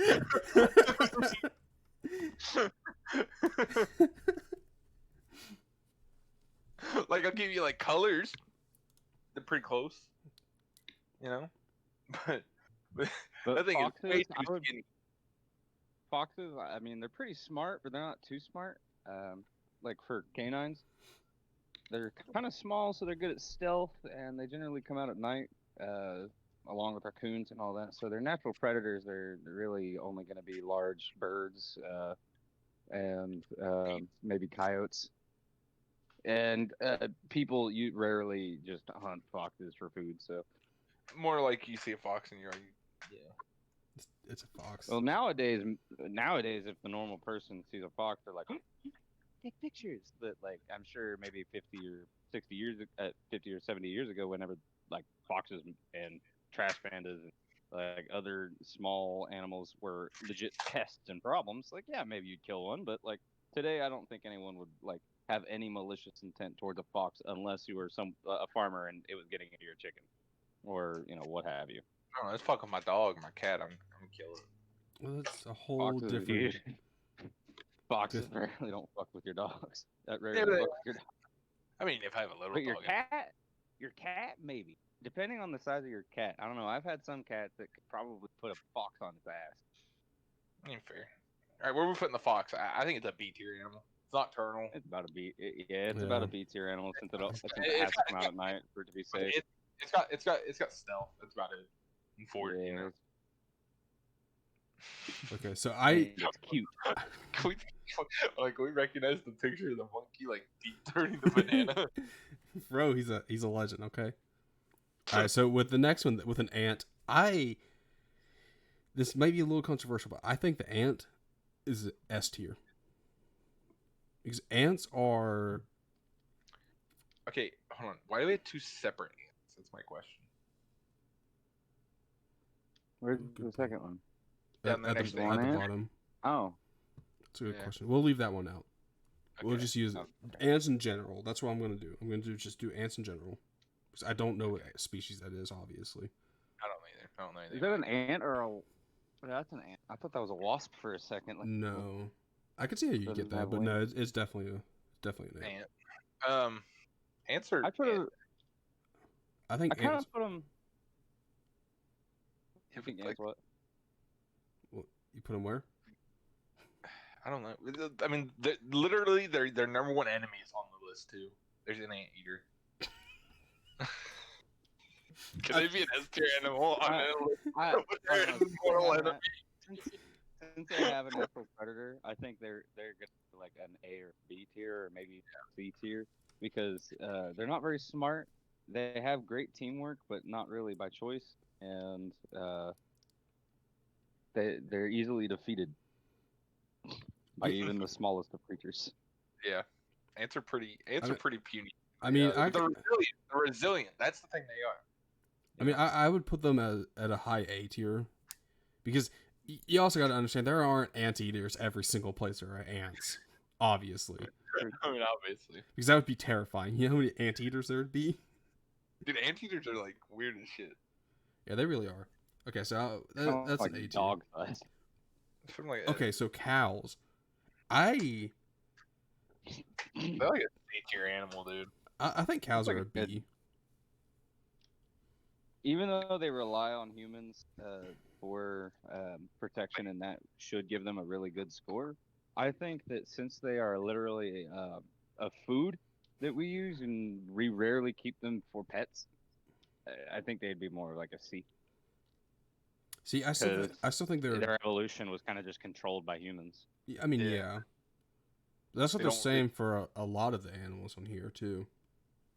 Like dogs and cats. Yeah. Well, like with a wolf, I mean, we literally just bred pretty much a new species out of it. I mean, that's how we made dogs, yeah. Yeah. Or like horse. The horse, once we get to that one, because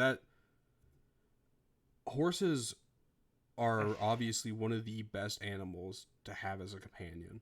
If you don't include the whole housing and feeding cost. Because a horse is a phenomenal animal. But once we'll get to the horse. Yeah. Let's focus on cow. But with a cow, I would say a low B for me for a cow because at the same time, because if you mess with a bull, which I genuinely don't know, is a cow just female and then the bull's just the male version of it? Yeah. Okay. Cow is female, bull is not. Bull does not have udders. Okay, so bull has one udder and do not touch it. I mean, yeah. Right. There's one. There's one, and it does not like to be milked. But yeah, with like a bull, it is obviously one of the stronger animals out there. Okay. Okay. So, but here's the question. Right. So are we putting them in a nature setting? Right. Like how is this list being made in reality? Like this comes down to the question for the cow. I just want to put it in a nature setting, personally. Okay. For now. So how do cows live, right? Like in a nature setting?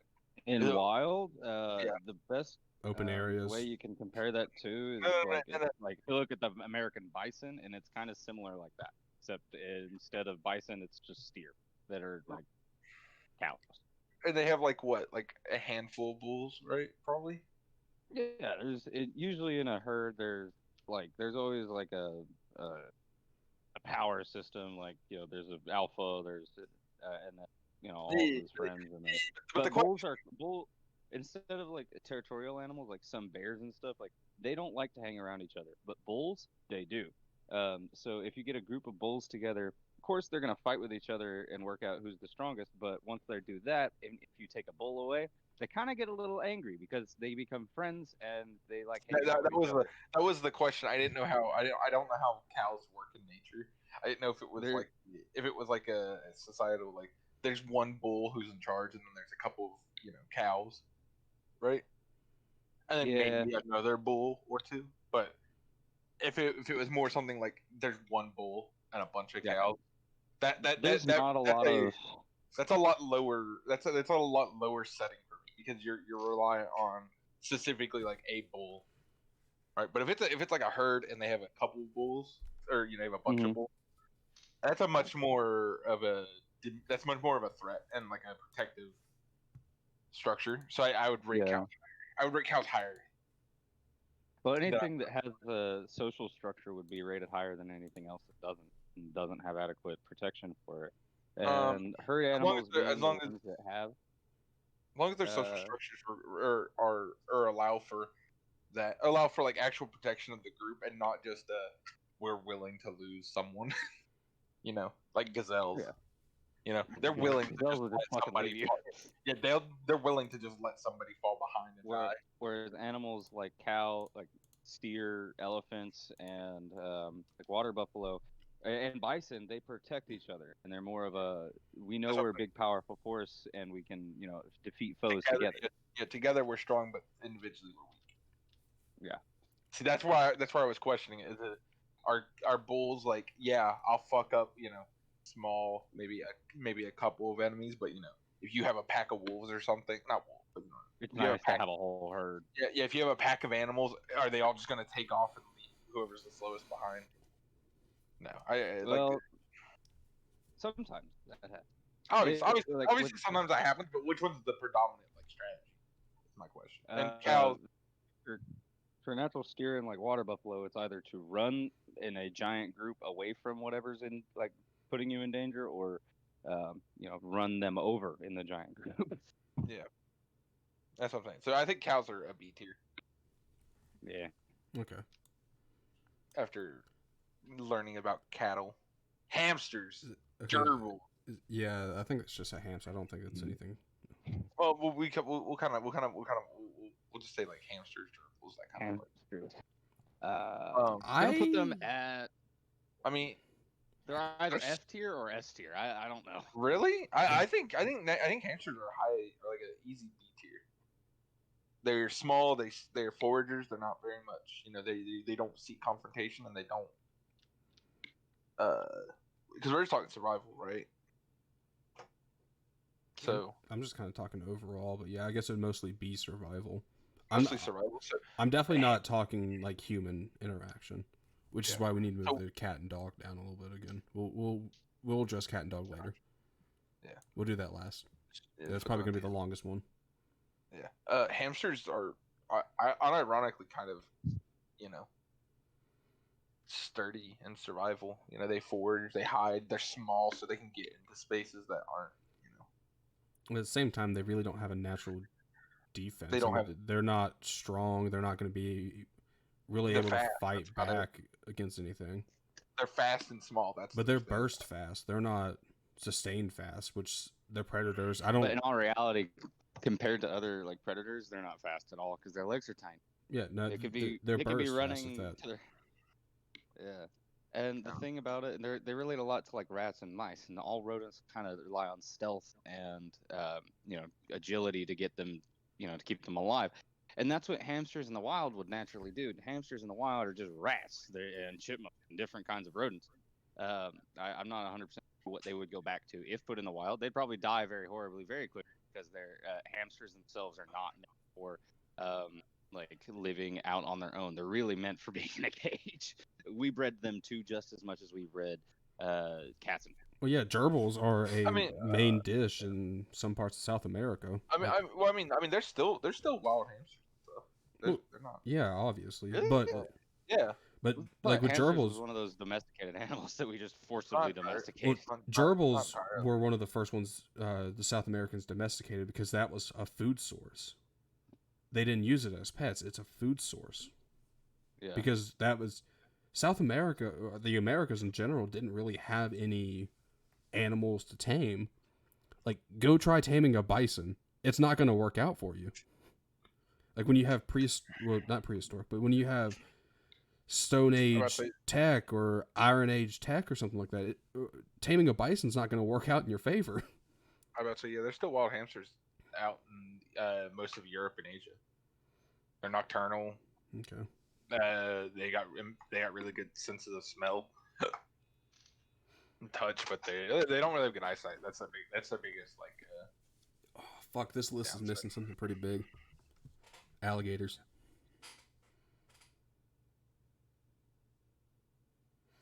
All right, so I would say we could put it at a C tier, right? We could put hamsters at a C. Yeah. I'm about to say, when do you think? Okay, Brady, when do you think hamsters were domesticated, like bred for domestication? Fuck, I don't know. Would you say? Give me a guess. Like a guesstimate? I would say 900 to 1100 AD. I would say like right around when people started traveling a lot and people started collecting like So pets. you say like the maybe 1600 or 1700 stuff like that. 1400s and on, maybe even Okay. a little bit less than that, but like They weren't bred for domestic life until 1939. Oh, okay. Hamsters have lived in the wild forever. Wow. Am I thinking of guinea Interesting. pigs then? Probably. But hamsters are insane. Not insane, but like it's weird because they're you don't think of them as like a wild animal. You know, you see hamsters like it's a hamster, dude. It's just a fucking you're like a piece It's of a little furniture. ball of fur. It's a ball of fur. Cute little thing. Come here. Okay, so Yeah. domestication for guinea pigs, this is what I was thinking of, happened between 5,000 to 7,000 years ago in the Andes. Wow. Because guinea pigs are a food.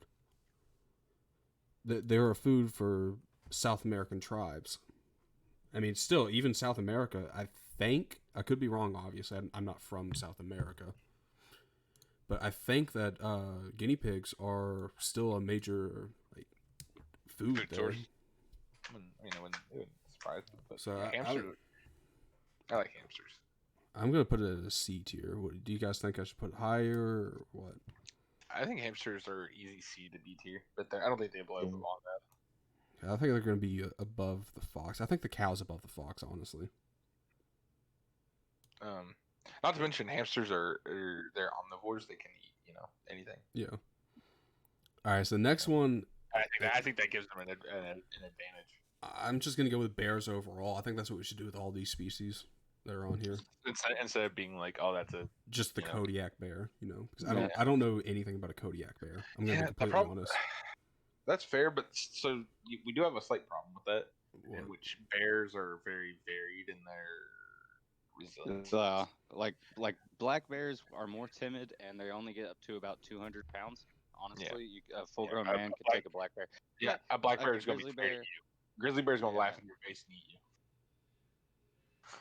you. You know, It's gonna be like, try again, kid. Polar bear's gonna eat that grizzly bear. Polar bear You is know. gonna eat a grizzly bear, and a Kodiak bear is gonna kill both of them, not eat them, leave them.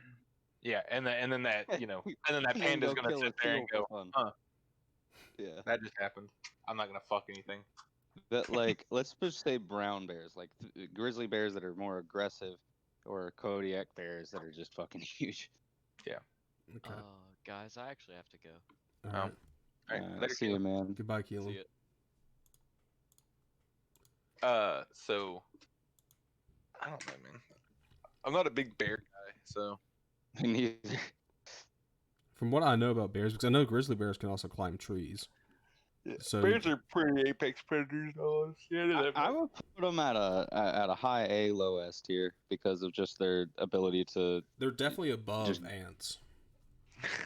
I think they're above silverbacks. I don't think so. 'Cause I think a silverback is better than a bear overall because the silverbacks are smarter, and in some cases they might actually be stronger too. are they though? Are they? The bears They can are. be faster. Bears are pretty fucking smart, dude. I know bears are smart, but bears can't use tools. I mean, silverbacks don't. They can though, and there's been recorded cases of them using tools. I'm pretty sure there are recorded cases of silverbacks painting. Coco learned sign language. That I don't want to talk about soap. I don't want to talk about Coco. But no, like you can teach gorillas a lot of stuff. Obviously, you can train bears too. It's been done. Like Bart the bear is probably the most famous bear of all time. So it's obviously able to be done. But I think the intelligence level of a gorilla is going to be higher than that of a bear. But don't get me wrong, bears are obviously smart animals. I mean, they're peak predators. They're one of the best out there because they're not dumb. So I think they'd They're be not dumb like hamsters. you stupid fucking hamsters. You stupid fucking hamster. Okay, so the next one, we're just gonna do overall deer. Deer? Oh, that's easy. Like deer, F tier. They fucking suck. Dude, They deer are are literally terrible. hunted. They are literally hunted. Like in a fight, a deer could probably fuck a human up. However, deer lose that fight 99% of the time. Deer can fuck. Okay, deer can kill people. They can fuck people up. The problem with deer is that they don't. That's not their primary defense tool. Their primary defense tool is run. Yeah, they also don't have a social system. There's males and females. That's it. Yeah, that's also true. You know, they They're don't. pretty dumb. They can jump high. Their physical abilities are pretty cool. Like they're really like fast, but that's it. Yeah. I'd say they're more. I'd say they're more agile than fast. Yeah. Yeah, They're good at getting also through the delicious. forest. Because they're obviously fast, but I mean, humans have been hunting them for Ever. pretty Yeah, much. they're really good for humans to hunt too because it's not too much meat to carry, and it's also not too big of an animal to haul back to camp. Camper. Yeah. Haul back to wherever you are. Alright, so we could and put are that gonna at cook D that tier thing. for now. Yeah. Yeah. Deer are pretty shitty. Okay, so Like, tigers. Okay, I S think tier. I was S gonna say tier. tigers are S tier. Tigers are terrifying creatures that I would. Big cats in general are terrifying creatures that I would just never get around a big cat. I don't know. Big cats are what these people terrifying. doing. I don't like being around cats Yeah. in general. So being around a big cat would be much worse. They're smart. They're dangerous. They. Is this Yeah. a rhino? No. Can't really tell. It's like a. I know what they are. I can't remember. They're stupid fucking. That's a tapir. Yeah, they're like pigs, kind of. Are those ones Yeah, with the they're really like- long tongues? think so. No. They're the tiny little elephant. Because I You know what don't. I'm talking about. I'm I don't talking, know anything about them. talking about this one. I know. Yeah. Yeah. I put them in F tier. They're I'm- pretty stupid. I don't really know what they are. Yeah. So I know they're stupid. That's about it. should I They're- just make the F tier? Don't know. Unknown. Yeah. Not enough info. Not enough info. Oh, the stream went black. Yeah, it's bad. I had an update. It just shut everything else off. Not enough info.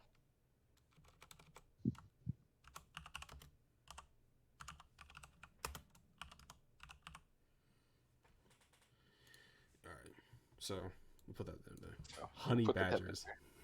That's a yeah. Uh, Yeah, A that's tier. honey badger. Okay. honey badgers are dangerous. They're smart, but they're not big enough, honestly, to be. They also have a social structure too, They do, and but they're able to team up with They're- other animals. honey badgers have a social structure, but they don't have a herd. They have a They have a family social structure. They have a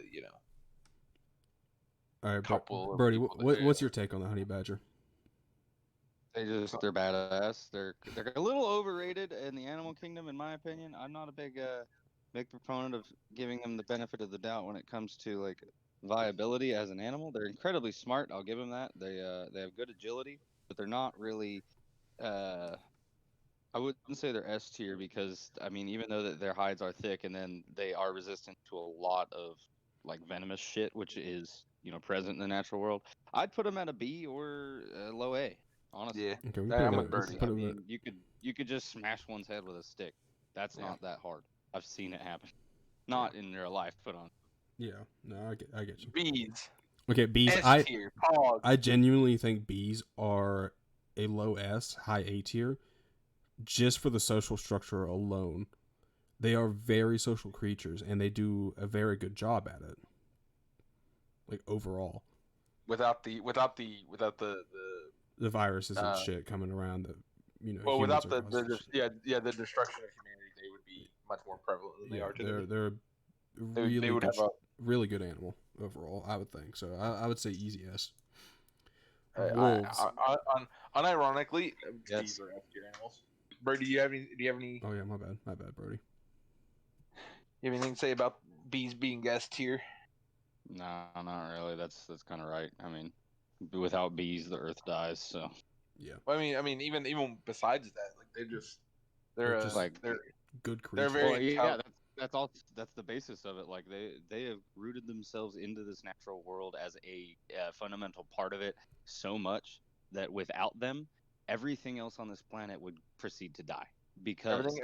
of the chain reaction that they Not would everything. cause. Not I everything. wouldn't say everything would die. I'm exaggerating. It would of course. it would No, I have know a you're very exaggerating. it would have a very big hit on the ecosystem of It'd the be a world. lot of things would have to evolve or die. But I know you were exaggerating. But yeah, I know what you mean. Our Yeah. food, a lot of our food, if we don't go completely Humans would have the um, hardest time, I think.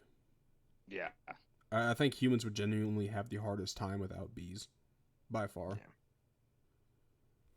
All right, so Agreed. next one is wolves. I want to hear Brody's statement on wolves first. Okay.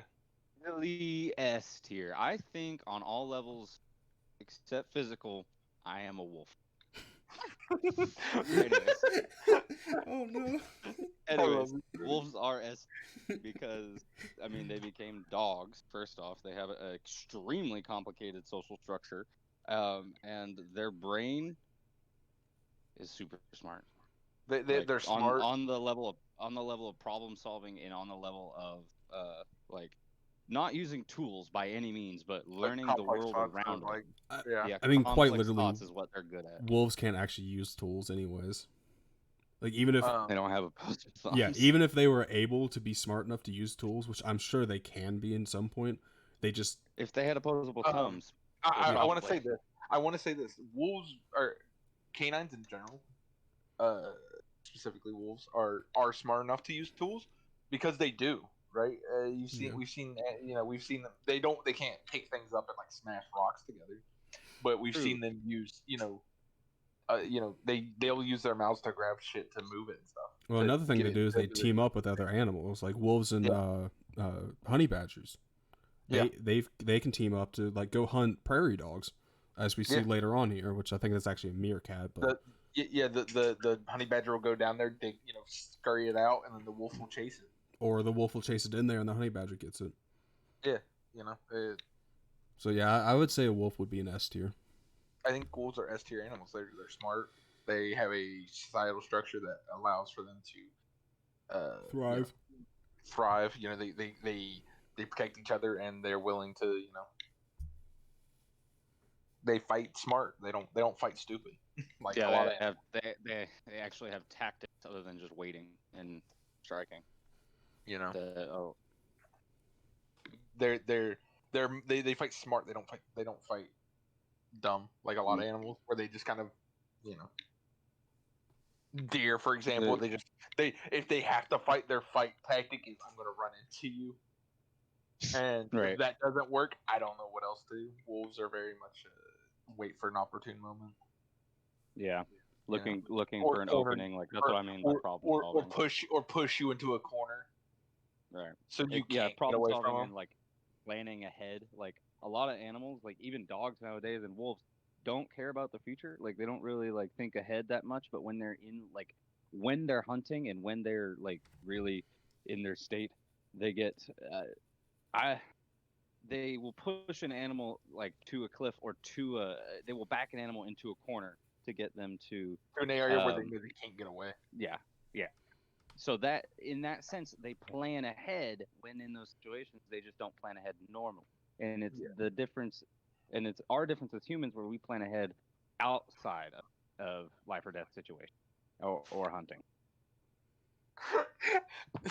The stupid tepid, man. I'm sorry, I keep looking at it. It's so dumb looking. What? The stupid tepid. There's not enough info. He is the embodiment of that bracket. Look at him. What? It's The literally. tepid and not enough info. Look at his face. He's just so dumb. I think it's a tapir mark. tapir, whatever. I think. Not enough info. That's literally me when you start using big words. Our guy's face is full. It's like God ran out of time. It's like God was playing sport. It's like, I'm gonna make some fucked up. God's playing this fucking sport. We're all just bored. Oh fuck! The copy machine ran out. Ran out of ink. When I run out of color, then you have to switch to black and white. He's just rooting around in his trunk. He goes, "Well, I need to make another animal today. What are we gonna make today? Fuck, I got an elephant nose. I've got a pig's body, and I've got a really small brain. Not good. This could be an unfortunate animal. Gabriel, load up the hearse. Our anteaters. Okay. Honestly, I would say don't know a lot. anteaters are like a D tier, just from what I know. I don't know a lot about them, but I know that, They're very specialized. Yeah, specialized builds are very hard to make good. They're good at getting like small insects, but anything else, like if you ask them to do anything else, they're not versatile at all. Yeah. I could just picture someone just asking an anteater, "Hey, you pick this up." Hey, dude, can you follow these tactics for me? Not enough info. No, here's what the issue was. The anteater just so happened to be the one that made the tapir. Someone asked him to make it for him. Okay. Oh, God. All right, so now we're on manta ray. I genuinely don't know much about them. I know a little bit about them, but not enough to make a concise decision on where they would go here. I mean, they look like that they would be a solid. Stream died. Stream died. Yeah, I'm reloading it right now. Oh, it's back. Okay. Oh, I do have one suggestion, right? What? Turn on your Discord overlay for this. So they fuck, can see. Didn't even think about that. So then they can see who's talking. Yeah, I'll do it for the next one. Yeah. Okay, yeah, that's a good idea. See, it's just a run through. Yeah. Okay, so I'll put that in not enough info. Episode 1. Yeah, put manta rays in not enough info. I don't, unless Birdie knows something about Birdie. You know anything about manta rays? About what? Manta rays? No, Manta. No, they killed Steve Irwin, so they're kind Yeah, of. fuck up! Yeah, there you go! Yeah! Hey. Steve Irwin wouldn't want us to be mad about that. Okay? You're right. No, he wouldn't, but I'm still pissed about it. Just because Steve Irwin's morals makes him love animals doesn't mean I have to love the animal. Fuck. Yeah, wait a minute, Birdie. Wait, Birdie, you're not being the kind of person Mr. Rogers knows you can. I haven't heard myself today. No, being mean is not the kind of person Mr. Rogers would want you to be. That's true. That's right. I'm sorry, Mr. Rogers.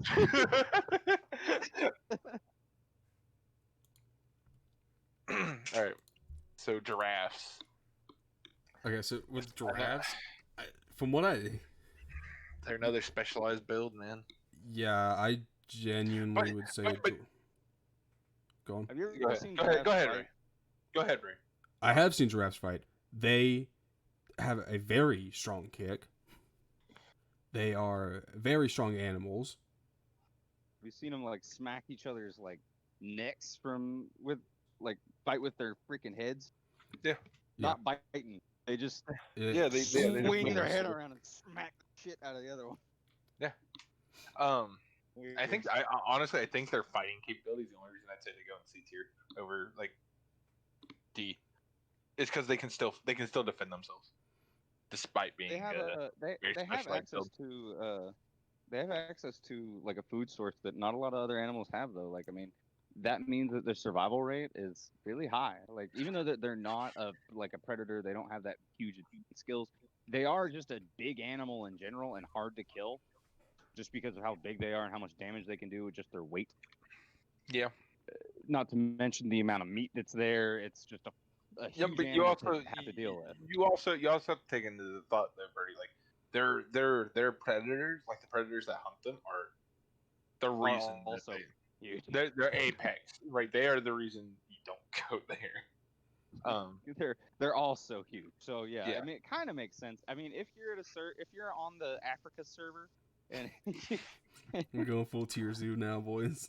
right, That's such a good channel, though. Hog. Good. So wholesome. All right, I think giraffes go in C tier. I don't think they go much above that because like Yeah, they're not like they're so they're really specialized. specialized. So, Specialized is hard to be like It's hard a to good tier yeah. list. like, man, you can reach those top leaves, but fuck, you can't touch your fucking toes. Yeah. Okay, so the next one, I'm pretty sure that's an iguana. Yeah. It is. Yeah. It's I'm about to say it's not a Komodo Okay. dragon. It's too small. I think all lizards are going to be in C tier mainly because of the dinosaurs. They suck. They lost. Well, here's what They got patched out. here's you what already lost one. Stay out of this. here's what I want to do though. Okay, with the iguana, I want to change that to a gator You want to Because- say it's an alligator? because instead? alligators aren't on this list, and I think alligators are a better well-known animal than an iguana. It's also a little bit more comparable than an Ye- iguana. Yeah, because not a lot of people even know what iguanas really do. I mean, I don't. But I don't know All what right, so iguanas we're gonna do. change They that Sit to an around and they alligator. eat flies. So this can be an So- alligator. Me personally, I'm putting my biases aside because with my bias, it's obvious S tier. But I genuinely think it's a high A, low S tier because the alligators have been around forever. Like They they are- are one of the oldest they- ones, and the reason they- why they're so old is they're so effective. You're right, but it's also they don't have any predators. They don't have any, No one really hunts alligators. Yeah, they don't have any natural enemies. Not that I can think. Particularly, primarily because of where they live, right? Because alligators are, they live in swamps and stuff. There's not a lot of animals generally that want to be there, right? Yeah, they're amphibious. They generally like to live in kind of gross waters. They're not like They're not really they're, gross waters. They're really just- They're just mud. resistant to a lot of things. Them just being that old and going through the evolution process that much, they have a lot of the resistances to a lot of things. Kind of like honey badgers. They're not like the same kind of get bit by a viper, sleep it off kind of thing. But they're more of a I'm really not afraid of anything else in this water because it doesn't view me as food. Yeah, Because except they're for an apex other predator. alligators. Yeah, except for other alligators, other things that are exactly the same size of it or bigger. I mean, alligator and crocodile's biggest threat is humans. Humans and themselves, like other alligators and Yeah. crocodiles. So I genuinely think that they're an S tier. I personally think they're above wolves, but at the same time, I could see how they're not, just from the social aspect alone of wolves, and the fact that wolves are Animal smarter. Fight Club, that's two totally different strategies. Well, I'm not going off of Animal Fight Club, Right. because if it was Animal Fight Club, I would say the bear or the grizzly would be number one. Yeah. I don't know. I'd say the wolves. I There was a Yeah, pack of them. No, we're not going off packs though. If we were going off packs of There's them, only one-on-one. yeah, I'm going off one-on-one. Except for the insects. The insects we would obviously have to make more than just one, but still, I don't think any of the insects would actually win. Murder of, I don't think you they know, would. there's a murder of crows. Like there's going to be a murder of bees. So, Mark, what do you think? Alligators are above wolves or no? I don't think they're above wolves, only because of pack mentality. Okay. I think pack mentality gives them an inherent, just like that and their brains, right? Because wolves are smart, like we talked about. Yeah, wolves are smart. History has proven Alligators time and are time again that- alligators are smart, but they're not that smart. You know what I mean? You can train alligators too, so that's another You thing can, to you look at. can, you can. You can train alligators. That's why they're smart, but they're not a complex thought like wolves and canines are. Well, no. That's They're where I not a think problem-solving animal. that's They where I think generally have one strategy that they know and stick with. Yeah. They don't really have anything else under their tool belt. All right, so let's go next to the only reason I think wolves are higher than alligators. chimpanzees. That's what I'm assuming. it is. Monkey. Monkey. Okay, so what I think Monk. with monkeys overall, I think they would be a low S I kind of agree. They're or a smart. high A. They're above gorillas. Yeah. Because We my start, reason for being a low S, because I agree with you, but like they're kind of like dogs and cats in that they kind of rely on humans, but some of them do. But they have the innate feature of just totally being able to just break off from humans and live out in the wild. I feel like they really don't. Whereas rely a on dog humans or that cat much. would have. Some of them do. Some of them do. They're definitely populations. I mean, yeah, but And a lot it's of not the, a common stay for most of them. Yeah, no, I agree. Well, Unless, like, a that's where lot they of the any city, like any place that like has an abundance of monkeys, like Bangkok, fucking a lot of places, India, that area, like areas that are able to like support monkeys in their ecosystem or have monkeys in their ecosystem. Generally, the cities around there have the monkeys in there because the monkeys are like the humans. They like being able to have easy access to food, facilities. They want to be able to steal shit. You got to have a business if you're a monkey. Can't be lying around in the dirt. And you can. You're a monkey. So they've You gotta lay around in the dirt and look monkey. Well, here's the thing. Here's what puts them apart between dogs and cats. They've self-domesticated themselves. They're certain species of monkey have become reliant on humans, not because humans have trained them, but because they just want to stick around humans, and humans don't really want anything to do with monkeys. Well, that's another big thing about monkeys too, is that they are able to be trained as well, and they're able to be trained extremely well, like better than probably any other animal. Hey, the monkeys are smart as shit, dude. Well, yeah, As far as intelligence goes, they're probably smarter than the wolf. they are smarter than the wolf, intelligence-wise. I genuinely think. It's a different kind of intelligence. Again, it's a different kind of intelligence. Yeah. So I think they would be above alligators, honestly. As much as it pains me to say that. So I'll put them above alligators. Okay. Yeah. Okay, next one, meerkats. Or Hold on, like, can we just point something? Can we point something out real quick? what? We put tigers like at the top of the S tier with no discussion. That's how concise that opinion is. I mean, yeah. Like just kind of like a not even like a, that we didn't talk about it is what I'm saying. But what I'm saying is like that's how well everybody knows tigers are like one of the top. I mean, tigers' biggest threat are humans. Yeah. So. And honestly, when you're in the tiger's house, your biggest threat is the tiger. Yeah. Especially if Not worried about especially if there's tall grass around. Oh, there's no snakes on this tier list. Kitty cat. This ant right here, I'm going to make that a snake. Okay. All right, meerkat. So meerkats. I don't know much about meerkats. They're kind of they've got a good family structure. I'm not going to say social structure because it's more of a family type thing. Yeah. But they communicate. They actually have like kind of. I'm not going to say that because it's wrong. I was going to say that they have kind of complicated like modes of communication, but really they don't. Really, they're the way they communicate is just through the bonds that they have with each other. Yeah.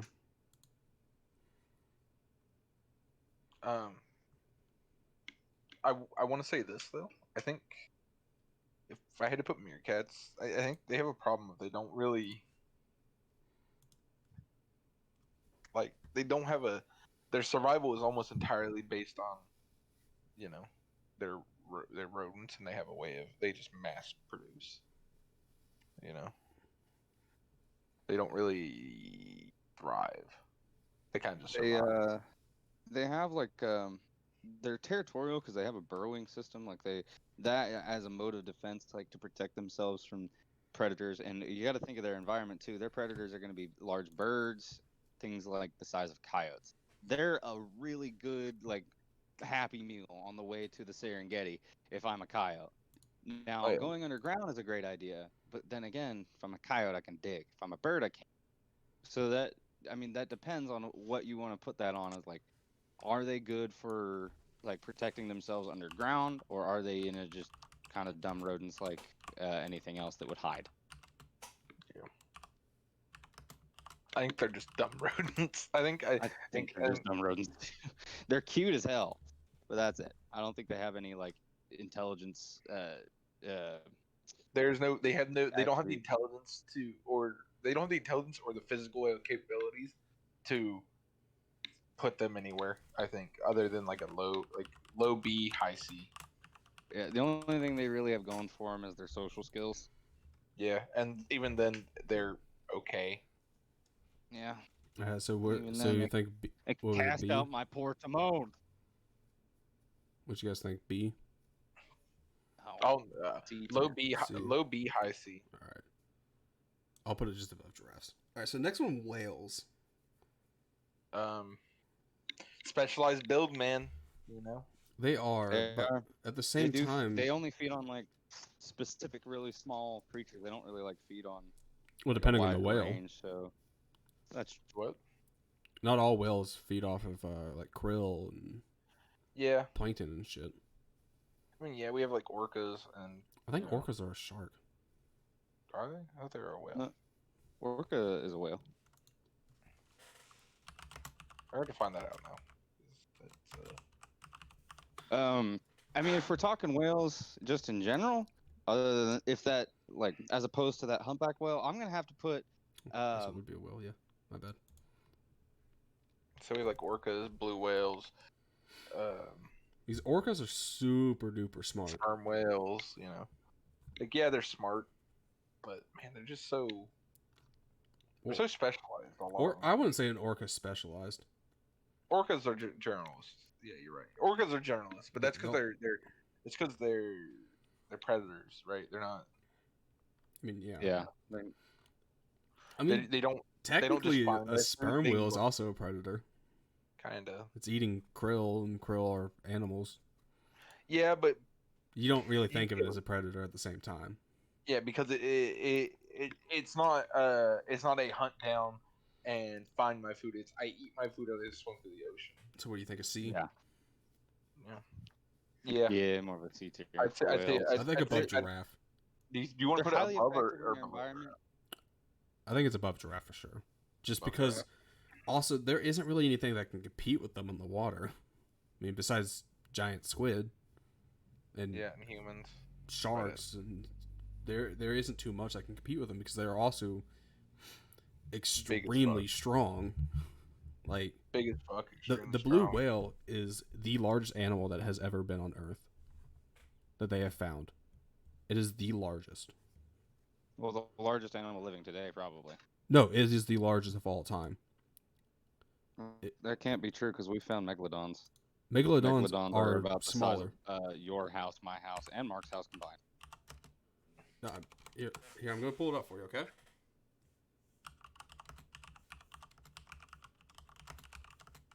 Let Ray share his information, then we'll move on to penguins. Yeah. Fuck. Y'all talk about it for a minute, and penguins. we'll move on to penguins. So we can. Bro, penguins are the best. No, I love penguins. I really do. But goddamn, their teeth are terrifying. Okay, so from NationalGeographic.com, Brody. Blue whales Okay. are the largest animals to have ever existed. Really? Now, this isn't Huh. just pure size. This is including weight too. Like, this isn't like pure length. Like just mass? Yeah, they can weigh up to 200 tons. I guess that's fair considering there may have been stuff, you know, that's a bit more. There's nimble. definitely stuff that's been longer. taller and probably stuff that's been Longer. longer, but it But is they're- the biggest animal. they are pretty fucking massive, like in with all weight and length and shit like that. Like, so they're saying that it's the biggest animal to have ever existed. I thought a megalodon was like, A megalodon is Fucking dwarfed. huge. Yeah, they are huge, but they're dwarfs in size to a blue whale. They're not very. They're. You got to think about it like this, Bird. Right? What are whales made of? flesh and blubber and fat and organic material. Yeah. Kind They're of like just Big Megalodon. fucking. Oh. They're just big fucking tubs of fat just floating through the ocean. Right. So they weigh Right. a fuck ton. Megalodon is the largest fish that has ever lived. Fish. Okay. Wait. Whales are mammals. I'm sure you already knew that, but I just wanted to make sure. Yeah. I always forget Wilson. Yeah, you don't really think of it like that. Okay, so Have you also forgotten they also breathe air? I knew that. the largest, hold on, hold so- up. The largest megalodon that they've ever found. Now, let me rephrase. This article was written in. Okay, it doesn't show it yet. But the largest megalodon they ever found was, where did it go? Okay, was 82 feet long. On average, the size of a blue whale is 82 to 105 feet.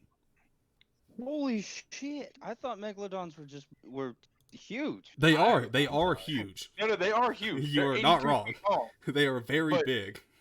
They're like the size of a blue whale, on average. Oh no! The largest On that the they've lower ever end of the found range. was only 58 feet. They think that they could have been up to 82 feet though. Oh, okay. But the largest they ever found was 58 feet. Okay. Yeah, so the average was only about 33 feet long. And blue whale's average is 82 to 105 feet. Yeah, blue whales are massive. Dude. Yeah, blue whales are the Jesus, biggest animal ever. Okay. Yeah, So That's cool. That always blows my mind whenever. hold on. So Birdie, on your point of My like, mind. you remember they breathe air, right? Mhm. I was watching a video the other day where somebody was talking about Waterworld. If you've ever seen it, Yeah, I love that. and movie. the main character has gills, right? Yeah. And the guy was like, if it was so easy for someone to evolve gills, or for like a creature to evolve gills, why don't whales and dolphins have gills? Why do they still have lungs and a blowhole? You know, if it was that easy. So Alright, I don't so- think anybody Yeah. would develop gills. All right, so you want to go on to penguins now? Yeah, let's go to penguins. Okay, so I genuinely think a penguin is a C tier animal. Yeah, they're Like- just kind of prey. As much as I love them, and as cool as they are, I think they're only a C tier. Just because it's, they're really good at swimming and they're really good at sliding, but they're a bird, they can't fly. And that kind of defeats the whole purpose of being a bird, in my opinion. I mean, you're kind of right. I mean, obviously they've lasted a long time I feel and- bad for deer being the only one teacher so far. so far. We'll probably get down there. We still got anglerfish. All right, so penguins, I think think they're C. C tier. I think below I'm giraffes. about to be there. Yeah. I think below giraffes. And the problem is like penguins have a good societal structure, They do. But- They do. but they don't use it correctly. They very much have a societal structure, but they are individualists. Oh, Still. 'Cause okay. You see penguins shove other penguins in the water to see if there's You, seals around or Wait. orcas. you gotta test the waters, dude. I know, but like, Holy damn. shit, is that where that came from? I'm sure it came from like boats and shit.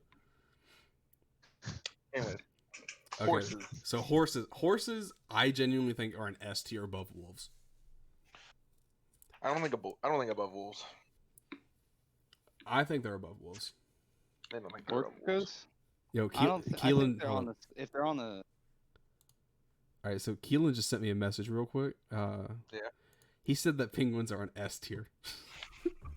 He's still watching, dude.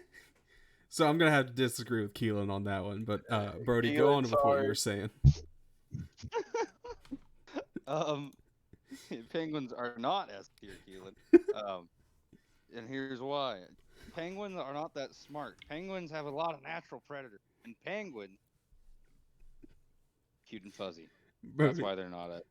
Brody, we're on horses now. Yeah, we're Oh, talking about shit. horses. Racing Sorry. horses. I'm Ray sorry, thinks- I'm just blaming Keelan now. Oh no, I get it. Ray thinks horses go above wolves, and I disagree. Where do you stand? For their like, I don't think they're that great of an animal. Like they're fantastic utility. They're wonderful. I think they're wonderful for transportation and companionship. However, they're not that. Oh, I can't say if they're not that smart. Horses are smart. Horses are smart animals. I think wolves are smarter than horses. To be I do fair, too. Yeah, I think canines are going to be smarter than bovines or whatever. I think it's a. I don't want to It's say bovine. 'Cause equine. horse is not a bovine. Equine. Okay. Equine. Yeah, because it's like horses. Are goats equine? I think they are. or what? Goats. I don't think so. I don't know. I don't know either. I don't know too much about goats. I don't either. Anyways, but horses. I don't think they're both. I don't think they're both wolves. I think Mainly they're S tier. Do you guys at least think they're S tier? Yes. Oh, I 100% agree they're S tier. Okay. I just don't think they're Yeah, above. they're I don't think they're above. I think wolf. The biggest thing for wolf is it's again, they hit the criteria for high tier in every category. They're smart. They're smart. They hunt in packs. They have a good structure of like their like families and packs and stuff. They are predators, which is something I think puts them already. I think predator, like being a predator, already puts you in a higher rating. I mean, If you sure. notice, right? Like a lot of the animals that eat plant life are already low tier because they're only made for defense, and even then their defensive capabilities are hindered because they don't have anything to hunt with.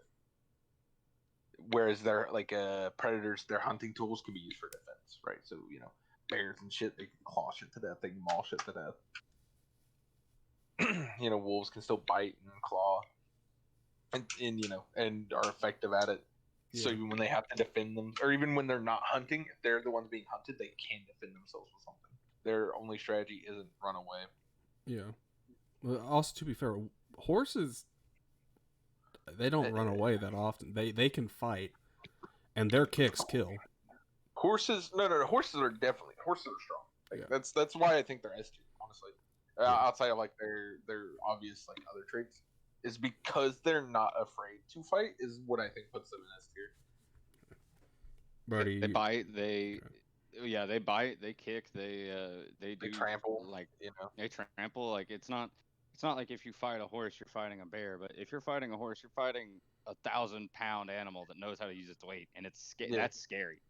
Not to mention horses live in groups generally, so Yeah, and so you have a few of those motherfuckers. Ooh, that's not fun. That's not a fun day. You just stay away from those buffs. And let's say they do run, and they run towards you, they'll trample you, and they'll just keep going. You're done for. You're done.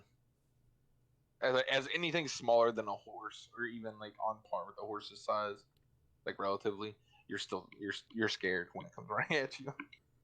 Yeah. Because like horses are tall, but humans are generally. We can reach up to their backs and stuff. Maybe not their faces. we can obviously get on a horse. Yeah, we can get on horses. Horses aren't that much bigger than us, but when they are coming at you, it's terrifying. Yeah. They can also survive on the most abundant crop that we have. Yeah, they eat grass. Mm-hmm. They eat grass, fruits, anything. All They eat right. all kinds of shit. So you want to move on to what are we gonna do about the fish? Because fish is way too broad. Can we just talk about a different kind of can we put it to something else? What do you guys want to move it to? Oh, you want to make that sharks? We haven't talked about sharks yet. Yeah, I'm fine with that. That's a good idea. Sharks. Because I'm always down to talk about more predators, more apex predators. All right, Mark, you start with the shark. Okay, so I'm gonna have to say this. I would love personally to put sharks in that tier. I love beautiful animals. They're crazy, but I think they're only A tier. Primarily because they still lose to their prey on occasions, like fairly, commonly, and they are preyed upon by other animals still that aren't just other sharks. that I think I think it puts them in A tier. And they're not that smart. They have very very keen senses. Their sense of smell within the water is amazing. They have decent vision for the most part. And they're aquatic animals, so obviously they breathe underwater. But they're very muscular. You see sharks jump out of the water with seals and shit in their mouth all the time. I actually saw a Reddit post of Nature's fucking lit. It was a shark that jumped 15 feet out of the air for the world record. Yeah, that's what I'm saying. So sharks are fucking insane in what they they're just physical capabilities, but they're not very smart, and they're very sensitive in some aspects. You hit a shark in the eyes or the nose, they generally kind of freak out. Yeah, they have an Achilles heel that is very obvious. Yeah, and it's what they lead with, and that's the unfortunate part, right? If their Achilles heel was on their sides or on their back or whatever, it'd be a little bit better. But it's what they lead into fights with, unfortunately. Mm-hmm. Plus, most of the time they just close their eyes right before they hit because they're protecting them. And so even if you hit that, I mean, yeah, they're closing their eyes, but it's not protecting that eye from much. You can still really do some. That's why when they say jam you're your getting fist hit, yeah, you punch the shit out of its eyes. It'll let you go. Yeah. But they have such natural, just keen, instincts of they smell really well in the water. They smell, like a drop of blood and hell, and fucking 3 miles away. Hammerhead sharks. Yeah, hammerhead sharks can detect your electromagnetic energy that you emit off your body. Yeah, I saw that the other day. I can't remember where I saw it from, but it was I didn't know that, and that was really cool to learn about. Like, just the fact that they evolved into that state to be able to do that. Like, that's insane. Yeah, their natural abilities are just insane, and I think that alone puts them in A tier. But they have an Achilles heel that's really hard to ignore, and they punch them in the nose. Yeah, punch them in the nose, punch them in the eyes. Fucking. I mean, to be fair, that would do a lot for a lot of animals too. It does, but a lot of animals don't lead into, some animals don't lead into the fight with their fucking face. A grizzly bear's gonna claw at you. It's gonna fucking bat your head off. And then get you on the ground. And then a tiger's not gonna attack you from the front, so you can do that. Yeah, no, you're not gonna see a tiger. Yeah, it's gonna stalk behind you and fucking jump on your back because it knows you can't defend yourself back there. So you want to put it at a low S tier? I think low S tier, high A tier. I mean, sharks are older than trees. Yeah, sharks are old as shit. But yeah, they're older than trees, which is just so weird to think about. A lot of aquatic life is older than most non-aquatic life. Oh yeah, because life started in water. Well, yeah. I'm fine with putting low S, high A. All right, so remember, this ant is snakes. Yeah, snakes. General snakes, not even snakes. I genuinely. Do you want to generally talk about dangerous snakes? So we're not talking about garden snakes and stuff that doesn't. Let's talk about predator snakes, like hard predators, like constrictors, and venomous snakes too. Right, that's what I'm saying. You want to talk about predatory snakes, not so much, I don't want. I mean, garter snakes, obviously they're good, but they're not, the best snake. They're not scary. That's how I genuinely think that snakes are high A tier. High A tier? I agree completely. Because there are some snakes that are just not, that are holding it back. I think constrictors are the worst types of snakes. Just because most constrictors are very big. You don't see venomous snakes being that big, but you see constrictors getting, 20 plus feet. Yeah. Like on average, some of the constrictors get to 17 feet. I bet it's because of that constricting abilities. Because no, it is. They need don't have many big muscles. Predators because of that. Because they can literally just choke their prey to death. But see, here's the problem with constrictors. Like when they get big like that, it gets harder for them to hunt, and so their inherent size becomes a problem. But they also hunt bigger things too. So yeah. No. I know, but because I was watching. Because a reticulated python has been documented to eat baby elephants. Yeah. Baby elephants are pretty freaking big. Oh yeah, they weigh like a ton.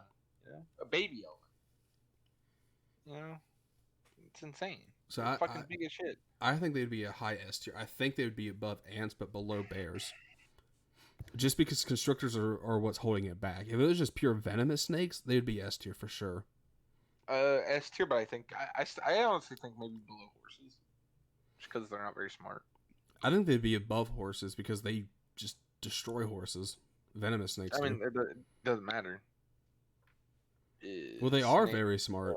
They're just smart in a different way than what we see as intelligence, because they're able to like figure out what is a bad take, I guess. Because they're not going to just strike at the first thing they see. They're going to. I guess that's. I guess you're right. That's an instinctual like. I mean, they're definitely not, as smart. They're not as smart as wolves or monkeys or shit like that, obviously, because, they're not social creatures at all. Yeah. I mean, they have some very small social instincts, but nothing serious. And it's primarily mating. It's not. It's solely mating. Yeah, So I would say, honestly, they're below bears, but above ants. I agree. Yeah. I honestly think constrictor snakes and stuff like that are.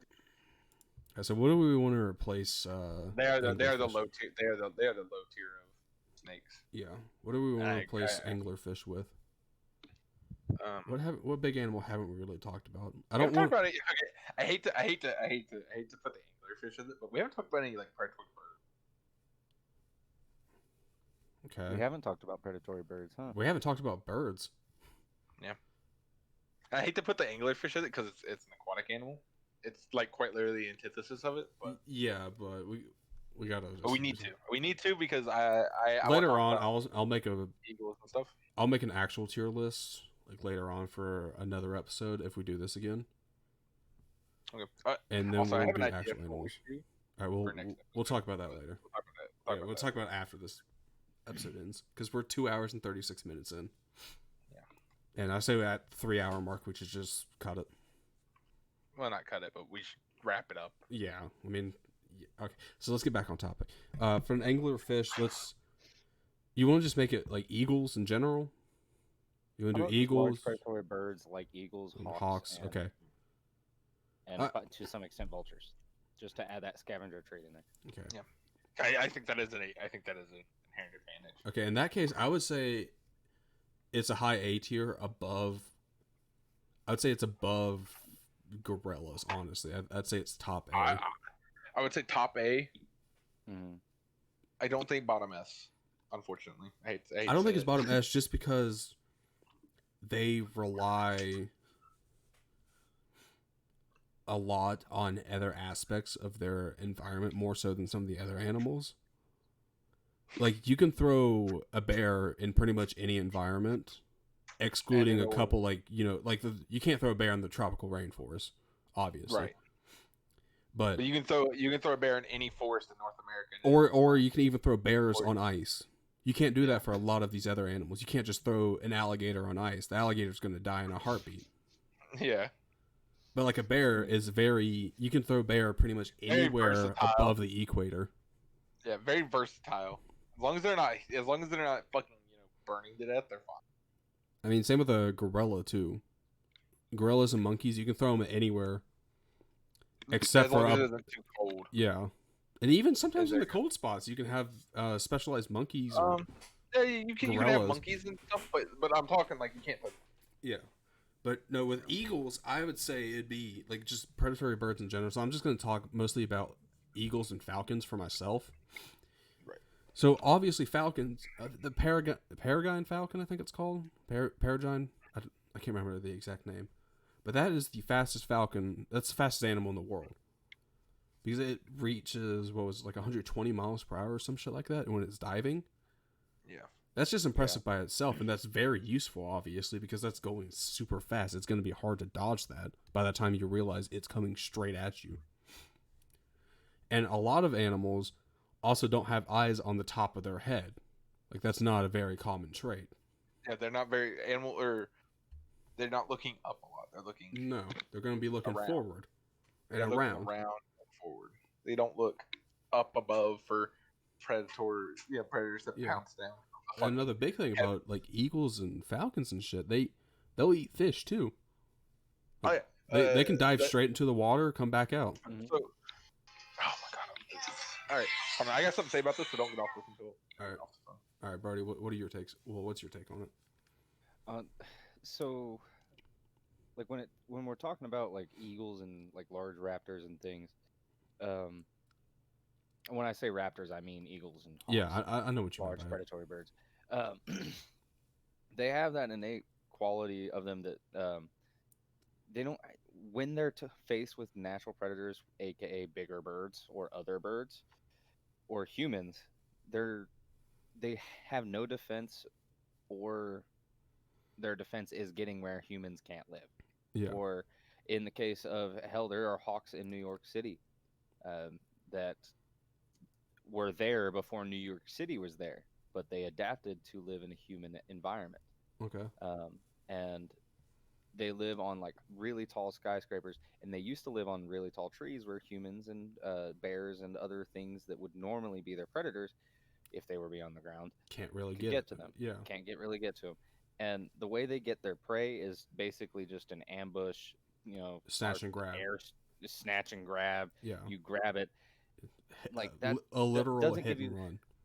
Yeah, you don't really have that much opportunity for any predator to hunt you in that aspect. I mean, when you're hunting, you're obviously above the air. If something's hunting you, it's going to be a pack of coyotes that you're probably going to see and hear a long way away. If you're the hawk. Yeah. And if they're smart enough to plan out when you're going to go down on a specific rabbit, and you're pretty much an apex predator because of the vantage point that you have. So I would put them at a top A, low S. See, I would also put them agree above with that. gorillas just because of that aspect of it's hard for anything else to top them in just being safe in their general life, like being able to go through their life without having to worry about anything. Yes, I agree with that, because my biggest thing with them is their actual defense against things isn't that good. I mean, yes, they are very good attackers. They are probably some of the best, if not the best. Mm-hmm. Like, if one's got its sights on you, there's a good chance it's going to get you. It might not kill you, but it's going to hurt. And there's a good chance that it will also kill you, depending on the size of the animal. Like, if it's going after a fucking bear, it's not going to... I don't know if a bald eagle really, hits a person. If they hit him full speed, the bald eagle's going to be hurting, but that human's dead. Yeah. Like, that human... The bald eagle's definitely going to be hurting. Bald eagle might have a broken ankle, but that human is dead. Yeah, it's going to go right for the eyes, too, because they always go for the eyes, because that's... Yep. I mean, they're smart enough to understand that. Mm-hmm. They go for. It's what they look for. Because if they grab something by the head, it's easier to carry. Well, yeah, I mean the where your eyeballs are makes like an easy carrying handle.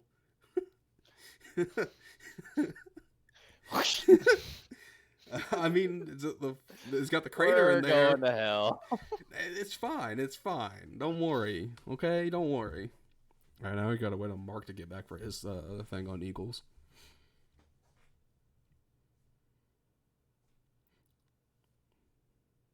No, I think what we did with this episode, I kind of like what we did. We went from one thing that people like to animals. I mean, everyone likes animals to an extent, obviously. Mm-hmm. But everyone has a say in it. Yeah, everyone knows something about animals. But not everyone knows something about, Call of Duty zombies, obviously. But the people that do know about zombies are, bound to make a good discussion about it, hopefully.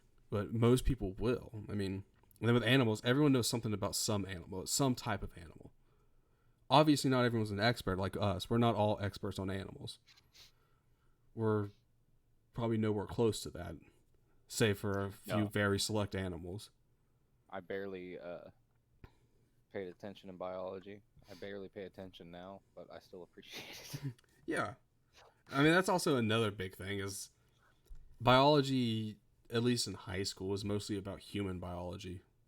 Yeah. And then we start talking Human about like work. ecosystems and stuff like that at the end of the year when there's no time left. Mhm. Yeah, and when she's like, "Yeah, I really just I don't want to lecture today, so just reading your books." Who was our biology teacher? Fisher. I had I had Fisher. yeah, I went to a different school. I had a lady by the name of Thatcher, I think. I'm not sure. I can't remember her name. She wasn't that important in my Well, I'm talking about biology high life, school. so- You, Yeah. You went to the same high school as us. No, I went to the same high school as you for 1 year, and then you switched high schools. No, I And was then- there my freshman and sophomore year, Brody.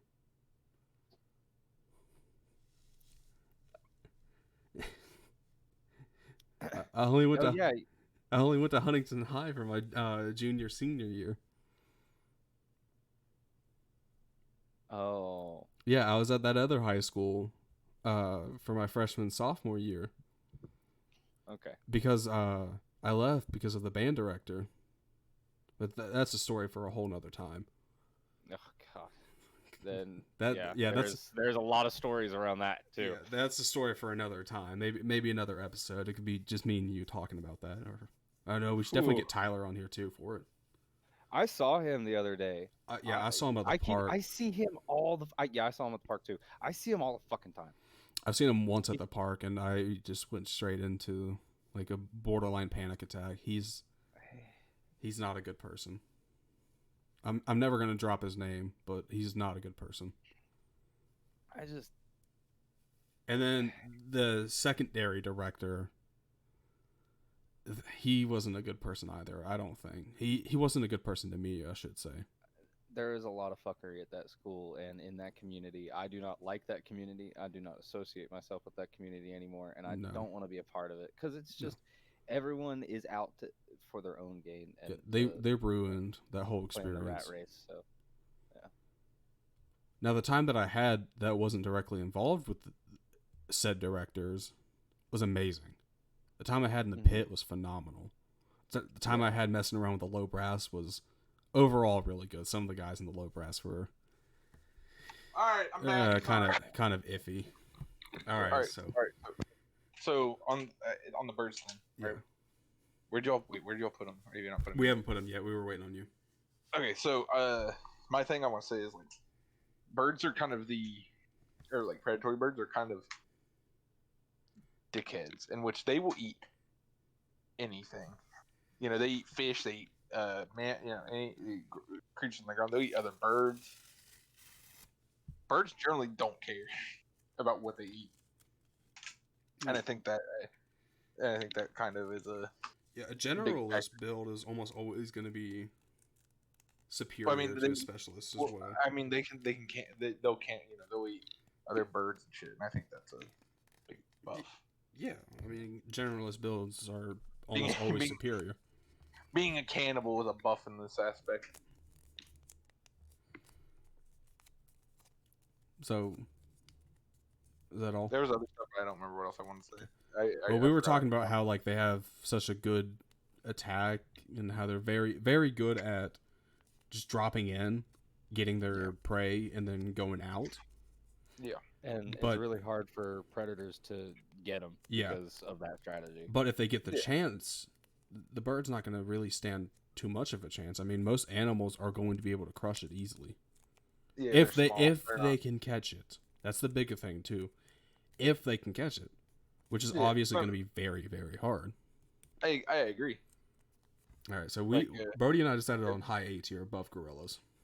Above gorillas. Yeah, Yeah, I'm completely fine with that. the anglerfish is above gorillas, boys. All right, well, do you want to talk about that? Okay, so yeah, definitely elephants. I say elephants are honestly a B tier, just because they're so big, and there's so many. There are a lot of other animals that will attack an elephant, or sometimes just to attack it, but sometimes to eat it too. There are a lot of other animals that will attack it, and elephants are obviously very big. They are the biggest land animals out there right now. I mean, they're not the biggest ever, obviously, but they are very big, and they are very fast too.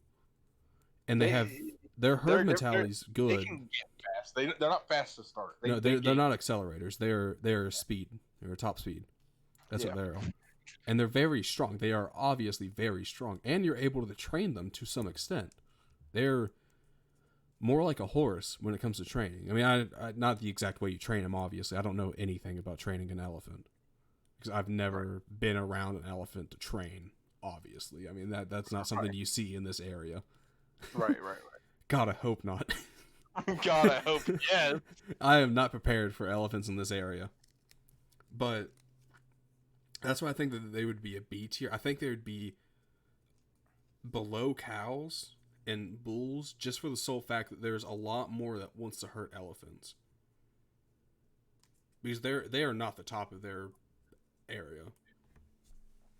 Because alligators sometimes will hunt elephants. Snakes will sometimes hunt elephants. I'm pretty sure lions and tigers will too. I genuinely don't know about that, but I assume they would. I want to say this Okay. about elephants. So you want to put them below cows? I think you're underestimating how vicious elephants really are. No, they are very vicious, and I know that, but I think they bulls. but a different kind. Like bulls are very territorial and defensive, right? Elephants are mean. Elephants are like cruel.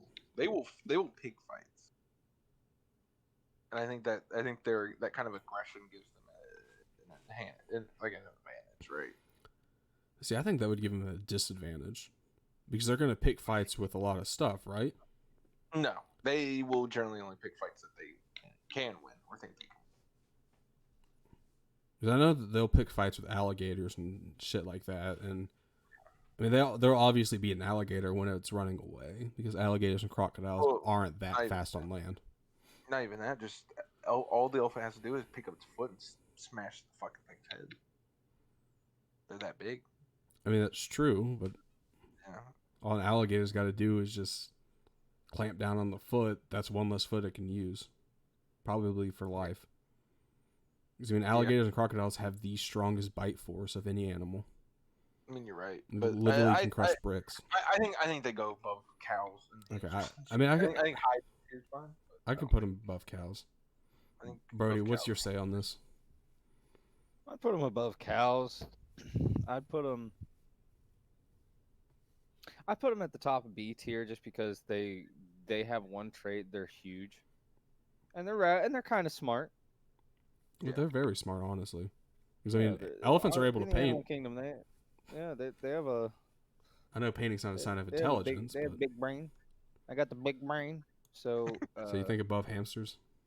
I think above hamsters. I think they rock the B tier and like the min max of stat wise. Like if you're just gonna min max a character, just fucking go. They're the fighters of animals, right? I think if you were if you want to min max a character, it's definitely an alligator. I think that's the best min max. Actually, kind of. They specialize in one thing. Nah, that's just a different type of player. That's just this is the tank type of player. The alligator is more of just the attack type player. Because bears are definitely all around. Right? Bears and Scavenger, bears and wolves are loners.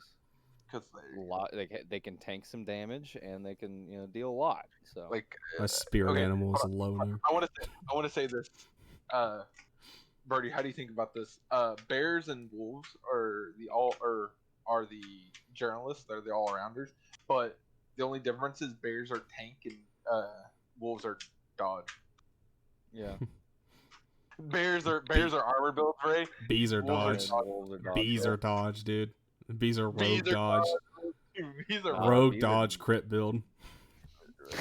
It is. All right. So let's go on. This is domesticated cats. Animal So after going through this list, my opinion has completely changed. I think domesticated animals automatically go down to D tier because these are specifically domesticated cats and dogs. True. Putting them in a nature setting immediately puts them at. I think a dog would do better than a cat in a nature setting overall, though. That depends. Again, this depends on how the domesticated the animal is, right? So like Callie, I think would have done 100 times better than Allie would in the wild. Well, Callie lost a leg, dude. Even without the leg, she would have done 100 times better. No, I know she lost a leg from being in the wild, so she obviously has some sort. That's what I'm saying. That's why I find it hard to put cats above dogs, like just inherently. I think it specifically depends on the animal itself, right? I wish there was a way to put them like side by side. Yeah. I think we just put them in D tier and eat it either way. It doesn't matter. Because they're domesticated. That's the problem. I'm gonna put dogs first, just because. I think we should put dogs above deer. Well, dogs and cats above deer. Sure. I mean, yeah. Because a dog and a cat, well, a dog will beat a deer. I feel like, in most situations. A cat, I genuinely don't know enough about cats because I hate them so much. A cat would be good because it's a lot like a dog as a natural hunter. It would hunt like mice, rabbits, small rodents, things like that. I mean, that kind of depends on the size of the dog, but cats would normally find their homes in like the ruins of houses, or like if they had to be in the wild and around no humans. I mean, they would live a lot like a badger. They would also live a lot like any kind of burrowing animal. They were trying to find a hole that no one could find. Generally dark. That's why they like sleeping in boxes in dark places. So they're kind of nocturnal in a way. So that would probably put them below dogs.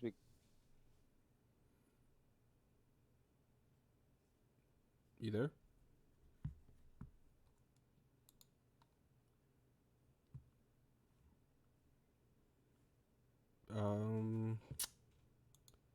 All right. I'm having audio issues now.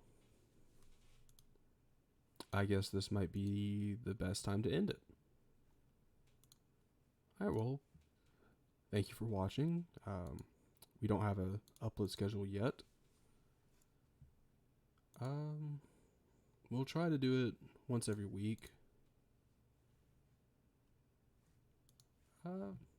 Well, this is Ray saying goodbye.